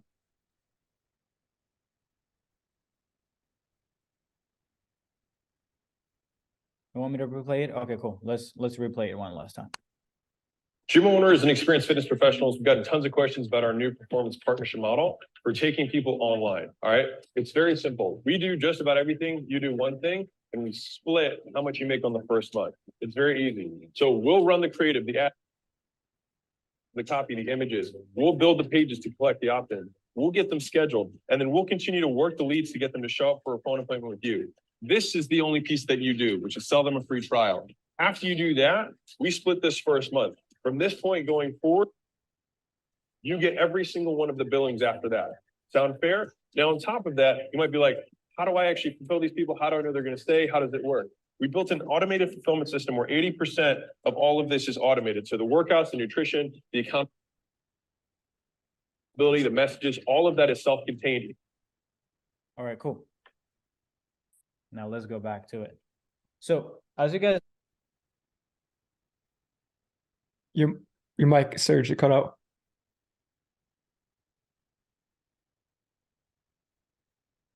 all right, cool. So as most of you guys just saw, he essentially does what? He solves for every single issue in the acquisition channel, okay? Or acquiring clients. These are the main obstacles that I just showed you guys. And here is $16,000 in 16 weeks, a gym launch offer. So they were selling a $16,000 offer, and here were the deliverables. The main thing they did is what? First thing they did is we'll build out your offer. He didn't put it in the actual ad, but this is exactly what he did. He would build a $600 upfront offer. He would position it as a 6-week challenge. $600 you pay. If you lose the weight, you can get a refund. Most people will never achieve that. So what ended up happening is the gyms would end up collecting what? Let me show you guys the issue, okay? I just showed you guys this math. Most gyms have 100 to 120 members capacity, right? So the most they'll ever make is 15 grand. Now, if you know that you're trying to get them to become really rich, what would you do? You would build a high front end build and release offer. So Hormozi would literally build a build and release offer for gyms. Now, the 6-week challenge was what? You get the training, you get the nutrition, you get the support, you get the accountability, you get the food, you get the meal prep. If you're going out to dinner, we'll tell you what food to order. They literally created a build and release offer for gyms, allowing them to charge 6 times as much money on the front end than they would normally charge to regular members. Now, what ends up happening is the same people who are struggling to make 15K per month do what? They sell 600 and they sell 30 of these. What ends up happening when you're selling a 600 times 30? You end up making what?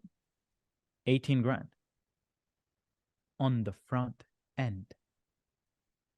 More money than these gym owners have ever made in their entire lives. And this would be what? In like 2 to 4 weeks. Right?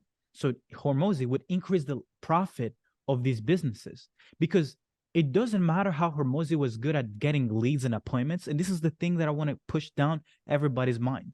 It doesn't matter if you're good at client acquisition. If you're not good at building good models, a business that is actually scalable, It doesn't matter how many leads you get me. If I'm capped here, I can't scale it. I'm just going to say, stop the ads. I can't support any more clients. So the thing that made Hormozi a superstar in the gym industry is that he would come in and help gyms charge more money up front. And then the next thing he would do is he would build what? The ad creative, the ad, the funnel, the sequences to nurture, and then get the leads to show up on appointments, right? Solve the lead appointment setting. He would solve the show up rate issue. He would solve the sales process. He would give them a sales script that works. And then guess what? If people couldn't fulfill on these new clients because they don't know how to fulfill and build and release offers, then he would do what? He would build an automated fulfillment system. The check-ins were already pre-built. The nutrition, the meals were already pre-built. What to do after, what to eat at the restaurant, what was already pre-built for the gyms that he was selling in his program. And then an automated system built for them. And then also for retention, he would build a retention and ascension model where 60% of everyone who paid the $600 to join the challenge would actually stick on what? On not $120 thing. He would build offers where the retention offer was like $199, $399, and some of it was like $600 to $700 a month. So the beautiful thing, which I'll show you guys later, is when you sell someone a $600 membership, the retention offer, the retainer, can also be increased because that person was anchored at a higher price. Okay? They already like, hey, I've already spent $600 with you. I'm not going to charge you $100. If I charge you $199 for the same value or even more, you're going to be like, yeah, please, let's do it, right? And guys, this is how Gym Launch scaled the hell out of the industry, right? Because they could make the gym more money. They could run the same ads, better ads, and it would just do everything for them, right? So if you guys want to go in the gym space and kill it, take this offer and go to gyms. I promise you, you guys are going to make more money. I mean, to be honest, this is a $50K a month business in and of itself. This is a $50K a month offer because the gym industry is pretty big, right? And one thing that I want you guys to know is all of this is stuff that can be automated or pre-built. So it's done for you. But is it really? And that's where you get what? Leverage in fulfillment. To make $1 million a month selling to gyms. Well, to be honest, Gym Launch is a coaching business. It's not actually, they don't claim that they're a done for you business. They don't actually do any of that. They're just a coaching. But how have you guys ever seen a coaching business that pitches the same way that Hormozi just pitched in that ad? No. He's not selling, oh, I'm going to help you start a $100K a month business. He's saying, I'm going to build you the ad. I'm going to build you the funnel. I'm going to build you the offer. I'm going to give you the script. I'm going to give you the fulfillment, because even though they're a coaching business, they understand that I can't sell someone coaching. I got to sell them something that is perceived as with the highest likelihood of achievement, and that is done for you. So how is a coaching business selling done for you? Because that's the only way you make a shit ton of money in this space, at least. Okay? So please pay attention to that. All right, cool. So who would, some of you guys may be in SaaS. So let's go over a little SaaS example. Okay, so this is the exact same offer or same deliverables we're selling for like 15K, 12K, 20K in the SaaS industry. So we make a list of all the failure scenarios that would keep a SaaS company from scaling, not generating enough attention, weak offer deliverables leading to high churn, relying on their website to do the entire conversion rate of the traffic, no funnel, focusing on top of funnel acquisition without having a nurturing and sales sequence, lack of action plan leading to the test, different to shiny ways of acquiring clients, founders wearing different hats in the business, weak and unclear onboarding process, lack of marketing and sales assets, lack of testimonials and proof, social proof, adding more friction to the sales process, burning their small audience, pitching every time and time again, no feedback loop for product optimization, no tracking system for the client journey and product usage, marketing all features, no core outcome, no clarity on what the market segment they have to target, lack of high converting VSL, lack of support and group support, weak or non-existing sales process after getting a free trial, relying on non-personalized mass organic acquisition systems. And guess what? you build and release every single mechanism that gets them to avoid what? Every single failure scenario. This is done for you, but these are things that you build once and then you release 1 billion times. Does that make sense? Done for your ads launch. If you have proven ads, if you have proven copy, if you have proven this, you build it once, you plug and play every time. Week offer deliverables, top of funnel acquisition, onboarding process, everything can be built once and released. Coaches and consultants. Who's here selling to coaches and consultants? Put it in the chat.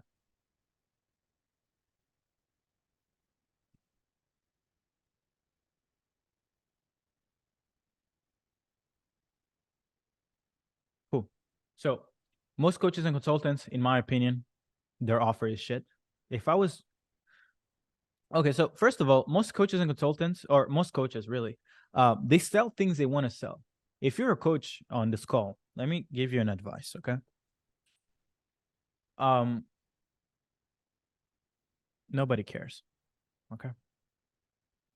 We just don't care. Unless you're a superstar. Guys, if you're not a superstar, do not go sell some things you like, okay? The Rock could sell a coaching program around how to wake up in the morning and he'll make $1 billion, right? He could literally sell a 10K routine program. But for someone without status, without an audience, do not sell bullshit things like, oh, I'm gonna get you your mindset right. Oh my fucking God. Mindset, bro?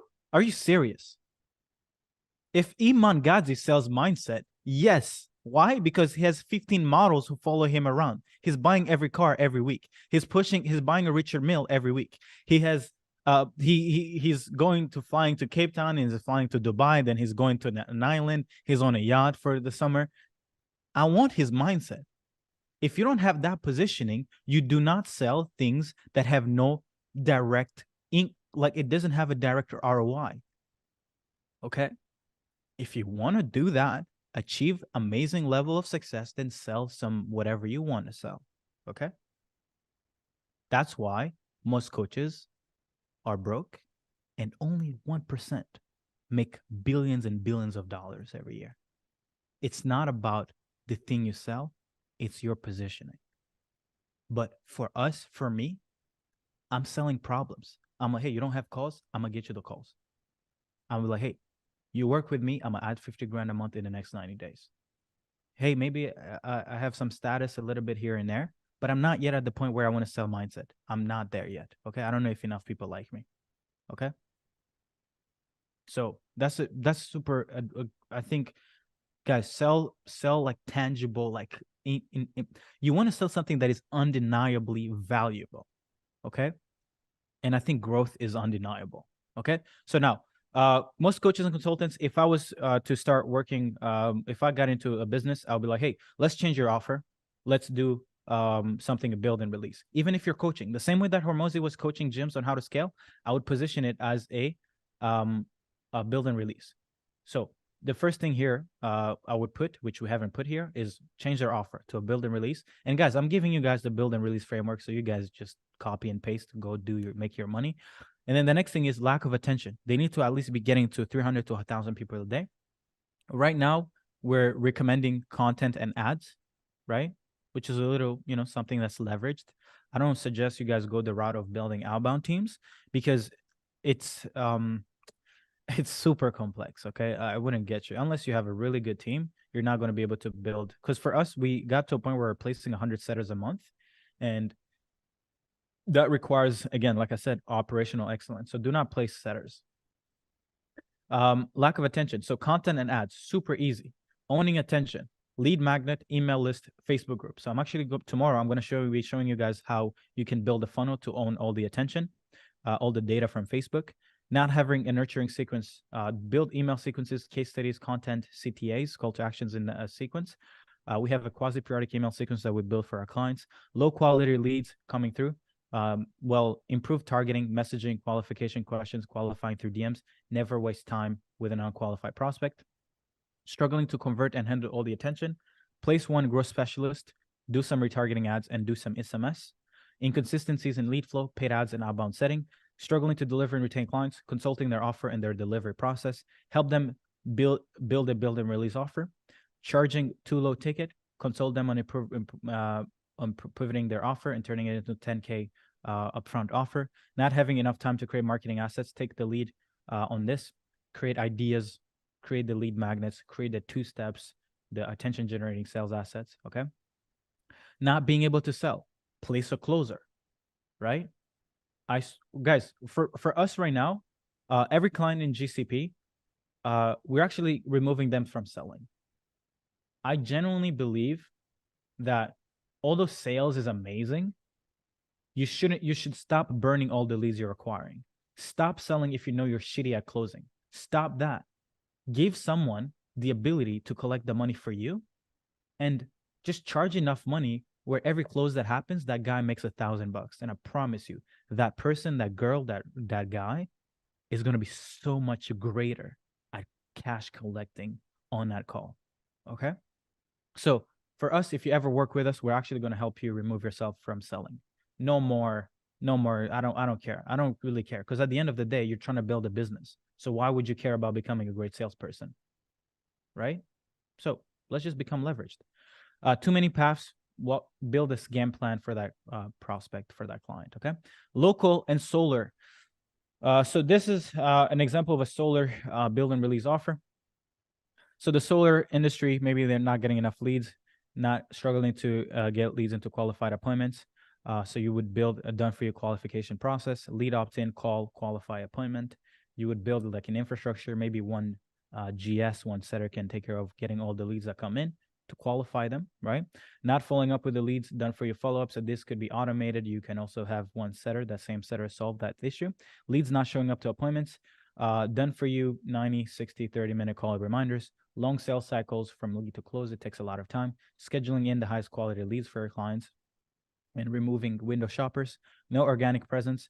Done for your profile optimization, template, Google reviews. No organic presence. No, website not converting organic leads. Done for you, plug and play. Landing pages via GHL. Again, these are things we build once and you just plug and play for every client. No CRM in place. Right now, we're building snapshots for clients that they can use. Not utilizing their old list. That done for you reactivation campaign and add bonuses to increase value. Unable to sell, done for you salesperson hiring. You can also help them hire or get candidates to close deals. It's also super easy. We can show you guys how to build talent acquisition funnels. Not charging enough for service, consult and creating better offer to create better bundles and packages. No systems in place for scale, done for your systems, consulting on systems. Not attractive referral system, done for your referral system is going to be super good for local businesses. Okay. And this is something you build once and then you deliver for our clients. E-com niche build and release. We had a client who's doing like $1 million a month, who was looking to start a kind of like a growth consulting offer in e-com and not necessarily just rely on selling products. So we were like, hey, what about targeting brands that are doing 30K per month and we're trying to get them to 100K per month and above? And then we asked ourselves, what would keep someone from experiencing this outcome? Well, the first thing that would keep someone from scaling is their margins are so small they can't reinvest in growth. So the next thing you do is you change what? The pricing model and frameworks. Okay. The next thing is no content creation and distribution machine. So you would do what? Systems for them to acquire creators and SOPs on sending products, shooting, and delivering content. And maybe the niche that they're in is super competitive, right? You're going after the wrong market segment. So then he would build a framework around how to build brands and sell products that customers keep on buying month after month. You want a high frequency of purchase if you're an e-com. If you're just selling a $30 product and the person only does business with you once, then you're crazy. So this client was in the skincare and hair care industry. Why? Because consumers buy this every single month or every other month, every other week. So the best thing you could do to an e-commerce founder is tell them, hey, stop being dumb and selling things that only people buy once and go in an industry where there is recurring, right? And then the next issue that would keep an e-commerce brand from scaling is that they're doing everything themselves, shipping products, no talent, no team, no automations. So this guy had already like a team and a fulfillment center. So we were like, hey, we can help you source talent to remove you from operations, fulfillment, and customer support. Imagine how valuable this would be for a brand. And look at how I'm going over this offer. Compare this to an agency that's like, hey, we help brands go to 7 figures with Facebook ad. I'm like, are you crazy? Like, you think you're gonna get 10 grand from a brand because you run Facebook ad? That's insane. Nobody does that anymore. But look at how complex this offer I'm walking you guys through. 90% of people on this call can't fulfill on this. I even wouldn't be able to. But that's what it takes to make a shit ton of money. You actually do complex shit. If you're wondering, oh, I'm a beginner, how do I do this? Well, you don't. You don't. Why would you expect for someone to pay $10,000 for you to do something you don't know how to do? 10 grand is a lot of money. 15 grand, especially if you're going to get also rev share, you got to be doing things that are undeniably valuable, right? Anyway, so this is I think some people confuse like, oh, you get rich easy. No, you don't. You don't. You actually got to be a superstar in your industry, in your niche. So pricing, help them with creating higher average order values, creating bundles, frameworks and bundling frameworks, upsells, nurturing sequence. They're not able to nurture their existing list and audience, email flows, SMS flow, retargeting ads, not acquiring enough new customers and eyeballs, as shadow influencer marketing. Conversion rates are shit on the website, audit their website and just improve the thing. Okay. I had someone who was who bought the VIP ticket, who wanted to kind of like share the closer pivoting to closing agency. Anybody are you here?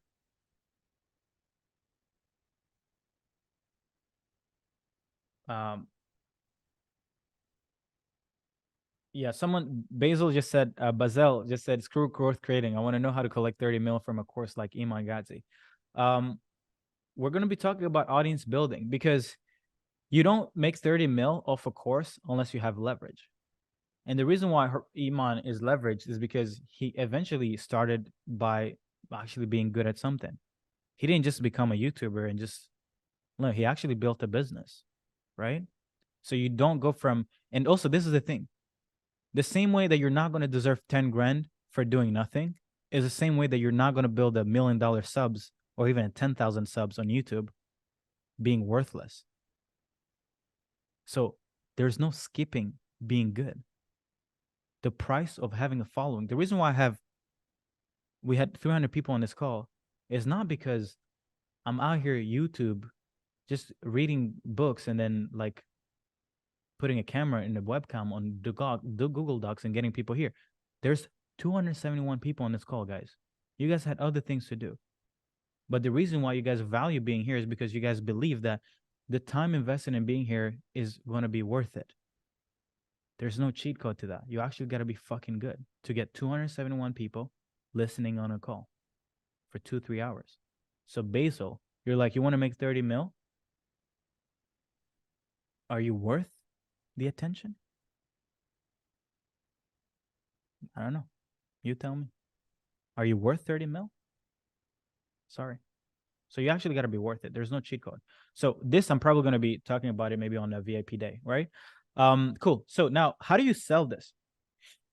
I'm going to go quickly on this so that we don't spend a lot of time. I'm going to go over the how to sell it and then how to price it. Pricing is going to be really good for you guys. So the perfect delivery. Clarify that you're not a commodity. Showcase how you solve every obstacle. So the beautiful thing with the build and release is when you build like a process selling VSL, you demonstrate how you go about solving everything. So as an example, you just show them like, hey, if you're a SaaS business, this is everything you need. Who wouldn't want to buy or get on a call with you for this, right? No one. At least if they can see that they can just buy from one person and solve every problem that they have ever and will ever experience, then that's how you get a lot of money and you get people buying. So this will keep you from being a commodity, and you can actually start criticizing other agencies or other consultants. You're like, hey, why would you go buy from a coach when he's just going to teach you a few things? Or why would you go work for an agency that's just going to media buy, right? Why would you just want leads when your pricing model is broken? Why would you just want leads if you don't have no follow-up sequence? Why would you want leads if you don't have a team of setters reaching out to those leads in 5 minutes, right? So you have a lot of angles to sell. People want results in an end date. So you'll be able to charge 2 to 3 times more if you sell your service with a defined end date. Okay. Which is why we call it a program. A lot of people think that, let's say like the Growth Creator program, that it's a coaching program because we call it a program. When I say program, I'm not saying that it's a program. Like you don't actually need to tell your clients, you don't need to give your clients any, I'm gonna show you guys real quick, okay? And this is something that I want you guys to understand. A growth program or a program does not need to be, how can I say it? It doesn't have to be like a coaching business, okay? So I'll show you guys what it looks like. On GCP, what we like to do is every single client has a channel, right?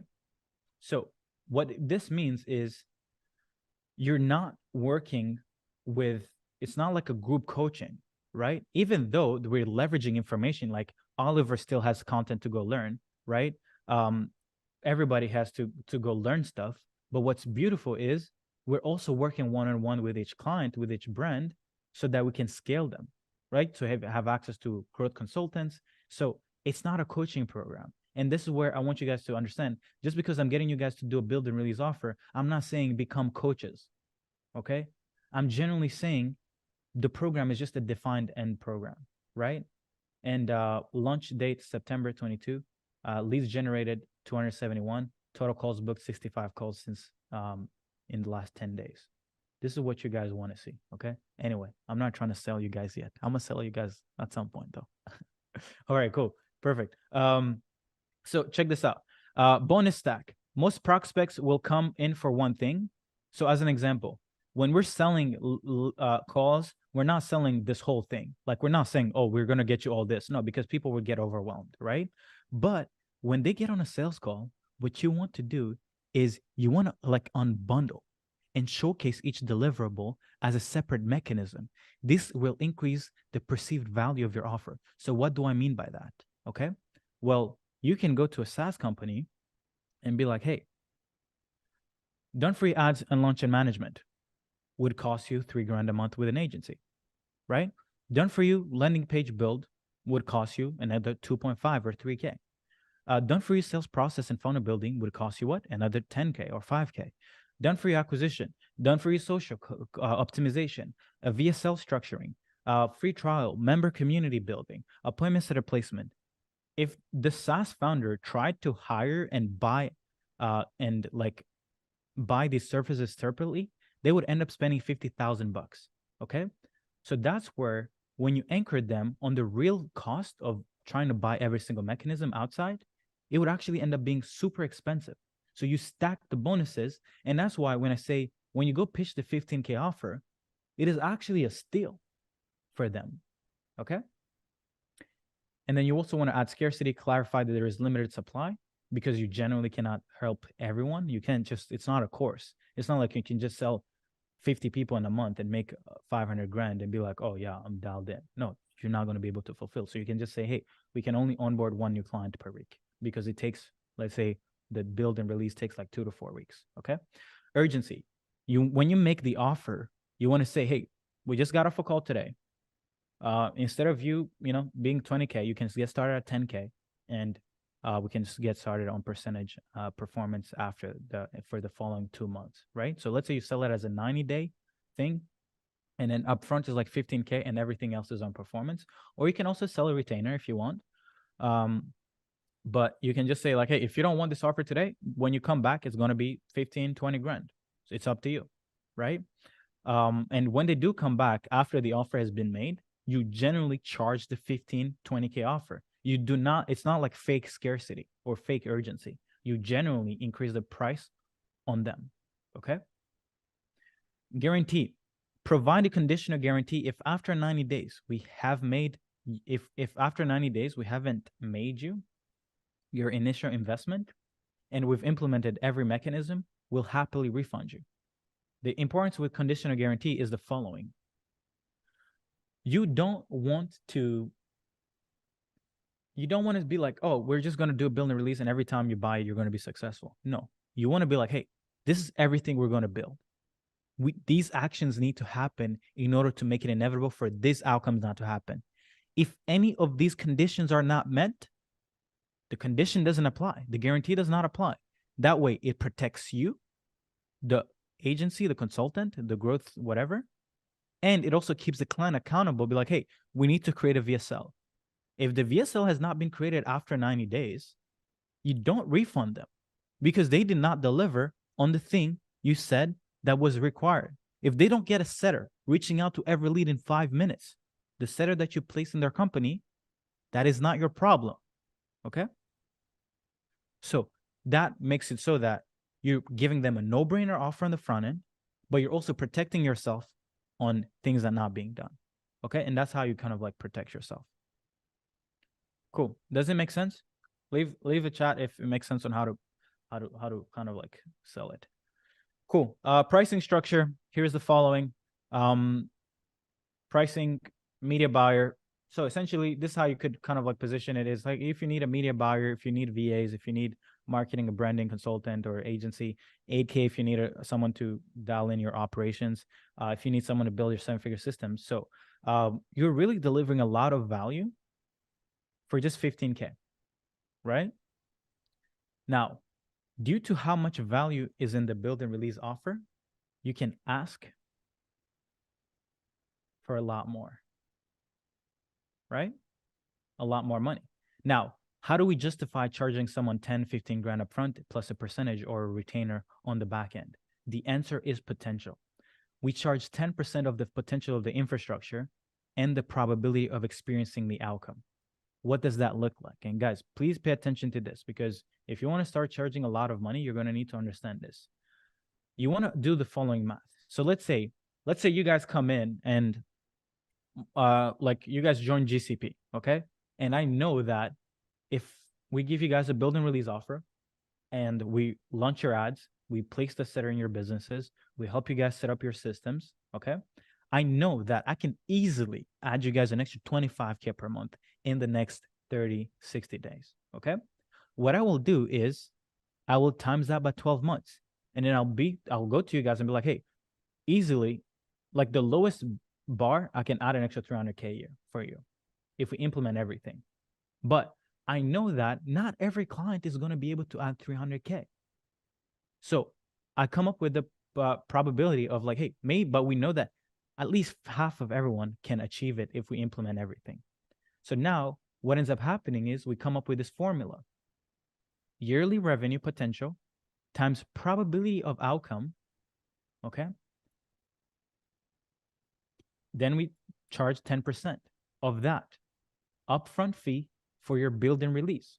So that means that 300K times 50% of it happening, and we just want 10% of the probability and the potential, which means we charge 15K upfront, and the performance fee is 10 to 25% of revenue or profit, depending on how your clients wants to do it, okay? Now, with the right offer, okay, which is the lever in the fulcrum, which creates the leverage in your company, you get to charge more than anyone else in your industry. No more, oh, it's 3 grand a month. No more, no. If I know I can make you, let's say as an example, like the hundreds, if you ever become a partner, like I know that I can easily add you, like we've had clients who have gone from like 30K a month to 180K in 30 days, 60 days. So if I know that I can easily add you at 1.2 mil a year, I'm not going to charge you less than 100 grand, right? Now, it doesn't have to be 100 grand up front, but it has to be, it's based on the potential that I can add you, right? And the probability. Now, the beautiful thing is this offer also, you give them the biggest dream outcome. It looks like it's the highest perceived likelihood of achievement. Why? Because you're not just selling Facebook ad. You're not just selling appointment setting. You're selling a solution to every single risk they have in their business. Okay? Now, the perceived likelihood is super, super high. And then time and delay and effort, sacrifice. Guys, every single thing I just showed you guys on the build and release, at least for us, how we do it, in 2 to 4 weeks, you have everything. So time delay is the fastest way to experience things because I'm not getting you to build everything for you. I'm not asking you to go through a course and become a superstar from learning yourself. I'm not asking you to go and set up like your GHL sales snapshot. No, we've already built everything. Just integrate your calendar. And if you have an issue, just ask your systems integrator in your channel to help you troubleshoot whatever. So the effort and sacrifice on behalf of our clients is close to zero. That's when you charge as much money as you want, because you're also delivering more value than anybody else in your industry. Okay? And this is how you guys get leverage on your offer. And this is step number one. This is step number one to getting where? To $500,000 a month. Okay? Now, the one last thing before we end this, I want to show you guys how Gym Launch was able to take this from the 16K to building $1.6 million in recurring revenue. Who wants, guys, do you understand? So Gym Launch had 500 gyms paying them 3.2K per month. That's 1.6 mil with 1% churn. A coaching business with 1.6 mil in recurring revenue. How do you explain that? How the fuck do you explain that to me? Like, please, I'm like, when I read that, I was actually on a plane. I was going to Rwanda, I think, after a Spain trip. And I was just going through 2018 Hormozi material. I was like, he's saying that, oh, so we have 1% churn and each client is paying around 3.2K. And we have like 500 clients paying us that. I did the math. I'm like, are you kidding me? I've never heard Hormozi talk about this. He's never talked about MRR. He's never talked, I mean, he's good at building offers, but I'm like, come on, man, you could have at least shared this. A lot of people are broke because we're just focusing on acquisition. So here is the thing. Because you're selling a 16K package up front and you're delivering a tremendous amount of value on the front end fast enough, people get results faster. When people get results faster, they incur new problems. Who's going to solve those problems for them? The same business that created the success in the first place. So he who gets the clients the results the fastest gets to keep that client on a consistent basis. And I want to show you guys this flywheel because this changed everything for me when I learned it. So this is called downsell the upsell. So you charge, let's say 15K and 15% upfront. And then when the 90-day program or the 4-month program or the 6-month program ends, you end up being like, hey, you just got done with this 15K. You added an extra 30K, 50K, 100 grand a month in your business, but you're going to need help with managing your team. You're going to need to recruit more people. You're going to need to build new funnels. You're going to need to add more, a better way to ascend your clients, right? What if we can build you all of the next things that you need and show you everything that you need? Maybe we'll give you the best performing ads every week, every month. You will never need anything that you can't acquire, only for 3K per month. Guys, what do you guys think happens when you give someone who's paid you 16 grand the opportunity to pay 3K a month? Is that a hard sell? Not really. Especially if you've added what? 50 grand, 100 grand a month for them. How easy is it to be like, hey, I have this new value, a bunch of more value. I'll give it to you. All you just need to do is just sign up for our recurring retainer. That's how they did it. Okay? They stacked 500 people on retainer and started making $1 million in MRR, right? And so this was their model, right? So check this out. Front end offer, 16K. Build and release, most attractive offer in the marketplace due to speed of results. High ticket, 16K. That means that they had insane levels of profits. They could hire talent. They were spending 100 grand a month on ads. For what? Just to find the best proven ads in every single market for gyms. Imagine that. Imagine that. That's what I mean by like, you need to get rich so you can afford to acquire insights that your clients will never be able to afford to acquire. Okay? When you spend 100 grand on ads, you find the best performing ads. So now the client who's working with you gets the best ads that work, and then they just get to scaling, right? Gym Launch was so good at getting people results that they would literally, eventually they got stopped just getting people to pay 16 grand upfront, and they just started getting people in at 1K a month or 1K upfront. Why?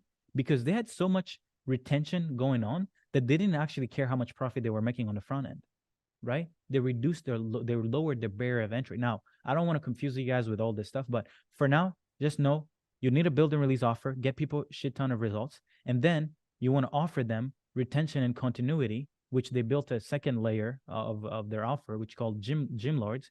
And Gym Lords essentially accessed all the insights that Gym Launch was getting from spending on ads. So every single time, these gym owners were spending 3.2K a month, but they were getting access to $100,000 worth of research every month.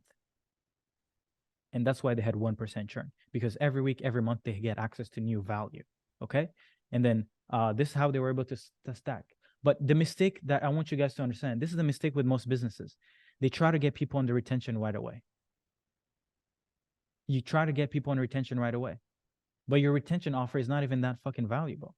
So what ends up happening is people churn after 30 days, 60 days. What you need to do is deliver, make people rich on the front end, and then offer them continuous value in a leveraged way. It can literally just be information. It could just be systems, okay? And that's how you retain people, okay? Would you like to be able to get clients paying you 15K upfront and performance and qualifying them to start paying you 3K a month afterwards? So for everyone here who's worried about, oh, I don't want to sell one-off fee because I don't have retention. You do have retention, but you do not want to retain someone who hasn't seen results. Who here has signed clients and you're holding on to them? You're like, oh, please don't leave. We're going to try another month. We're going to try to get you results. And then they're just a pain in the ass. You just wake up stressed. You're like, fuck, I know I'm not getting them results. Deep down, you go to bed, you're like, oh, he's going to leave. He's going to leave. Guys, why are you guys still working with those people? They're taking away bandwidth in your mind. You can't think. You can't build a great company because your mind is worried about trying to keep $2,000 a month. Are you serious? Stop focusing on that. That's the wrong thing to worry. Solve $200,000 a month problems, not $2,000 a month, right? So you start with a high ticket and expensive program. You take the profits you got it from it. You build an amazing team. Maybe you access clientacquisition.io. I'm just saying. And then that team delivers great results fast. You make your clients rich, then you retain them, not the other way around. Not, oh, come in, it's 3K per month, and then we're going to make money. No. We don't do none of that because it's the wrong way to do things. Okay? Cool. Perfect. All right. So here is why in 2023, you need a build and release offer. The biggest threat today, right now, in my opinion, for everyone, for the 250 people staying, by the way, thank you guys so much for staying for 2 hours. It was supposed to be 90 minutes, but we're still going to go because getting rich is not easy, right? And nobody got rich for 90 minutes worth of work. Okay, so here's the thing. The more agencies, the more Iman goes crazy. He has 3 million subs now. Guys, we're in trouble. We are in trouble. We are in trouble. Okay? Joel Kaplan, 500,000 subs on Instagram. Guys, these people are getting more famous and more famous on TikTok, right? So if you think you're going to make money, $100,000 a month because you're a lead gen agency, because you can only get people leads, because you can only get people appointments, because you can only build go high level funnels, oh my God, I would be worried. Okay. I would probably suggest you go get a job. But anyway, so check this out. The more competition, the harder it will be to get above the noise. Okay. The build and release offer allows you to acquire clients faster and serve them even faster if your operations are what? Dialed. Okay. And then from that pool of clients, you get to retain the best of the best, right? I have clients who pay me $5,000 a month. And every week, I'm just like, hey, man, let's just try this strategy. And just me telling them, hey, let's just try this strategy. They try it, they go out an extra 50K per month. But the only reason why me just telling them to do this one thing and they implement it would work is if the foundation has already been built from the build and release offer in GCP. Okay, that from us building everything, their offer, their acquisition, and helping them with their fulfillment allows me to retain clients because I've already solved the get rich problem.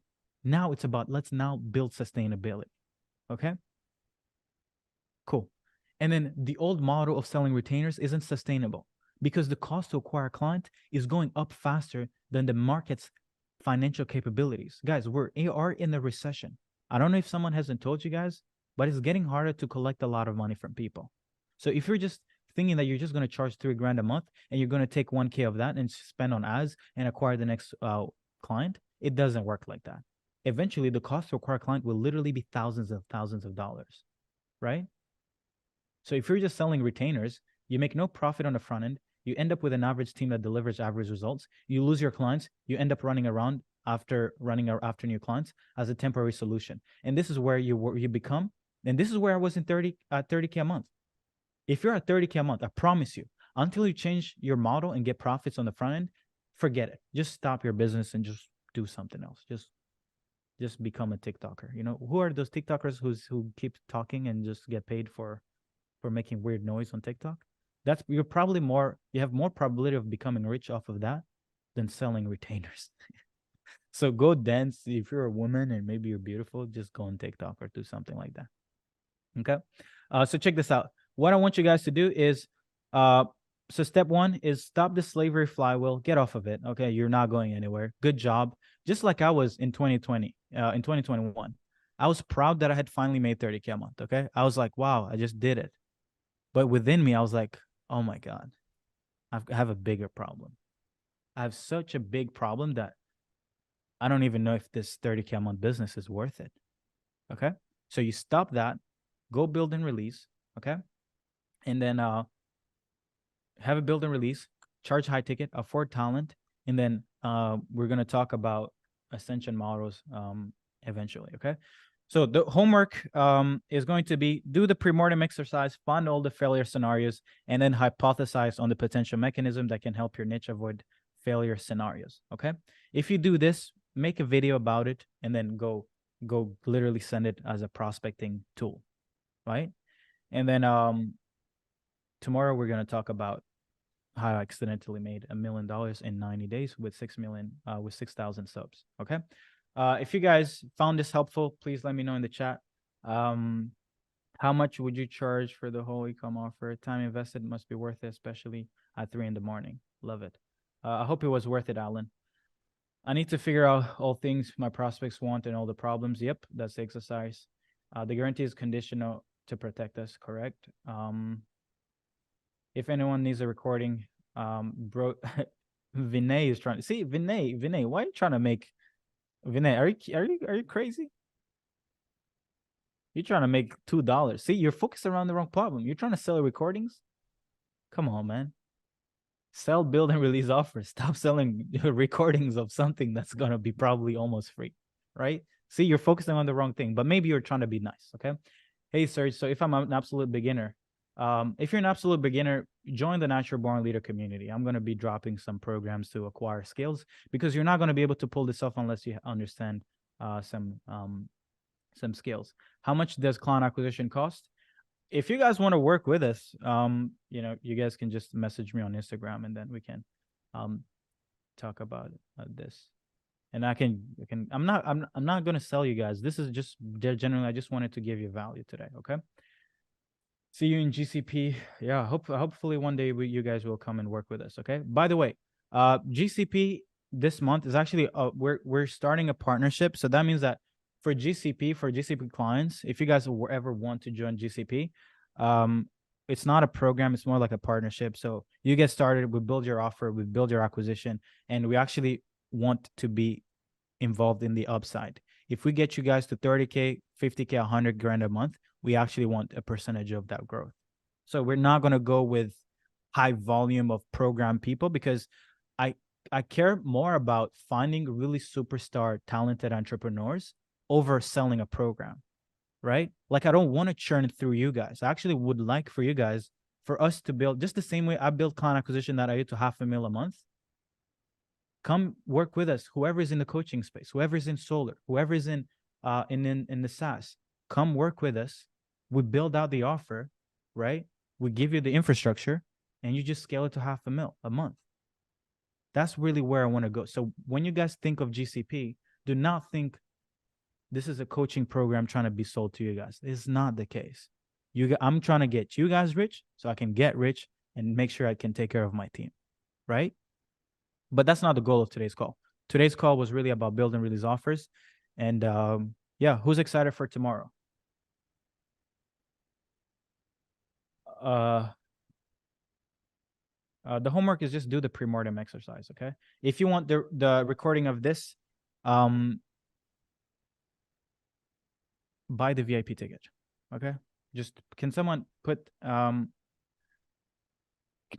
link to the VIP ticket here?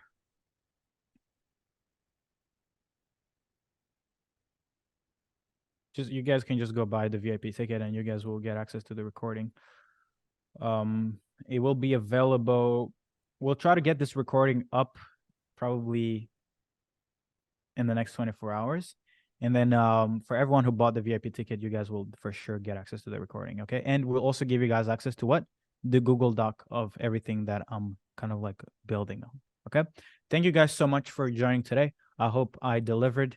I'm glad this didn't last more than like 2.5 hours. And see you guys tomorrow, same time, same schedule. Let's roll. Appreciate you guys. Bye-bye.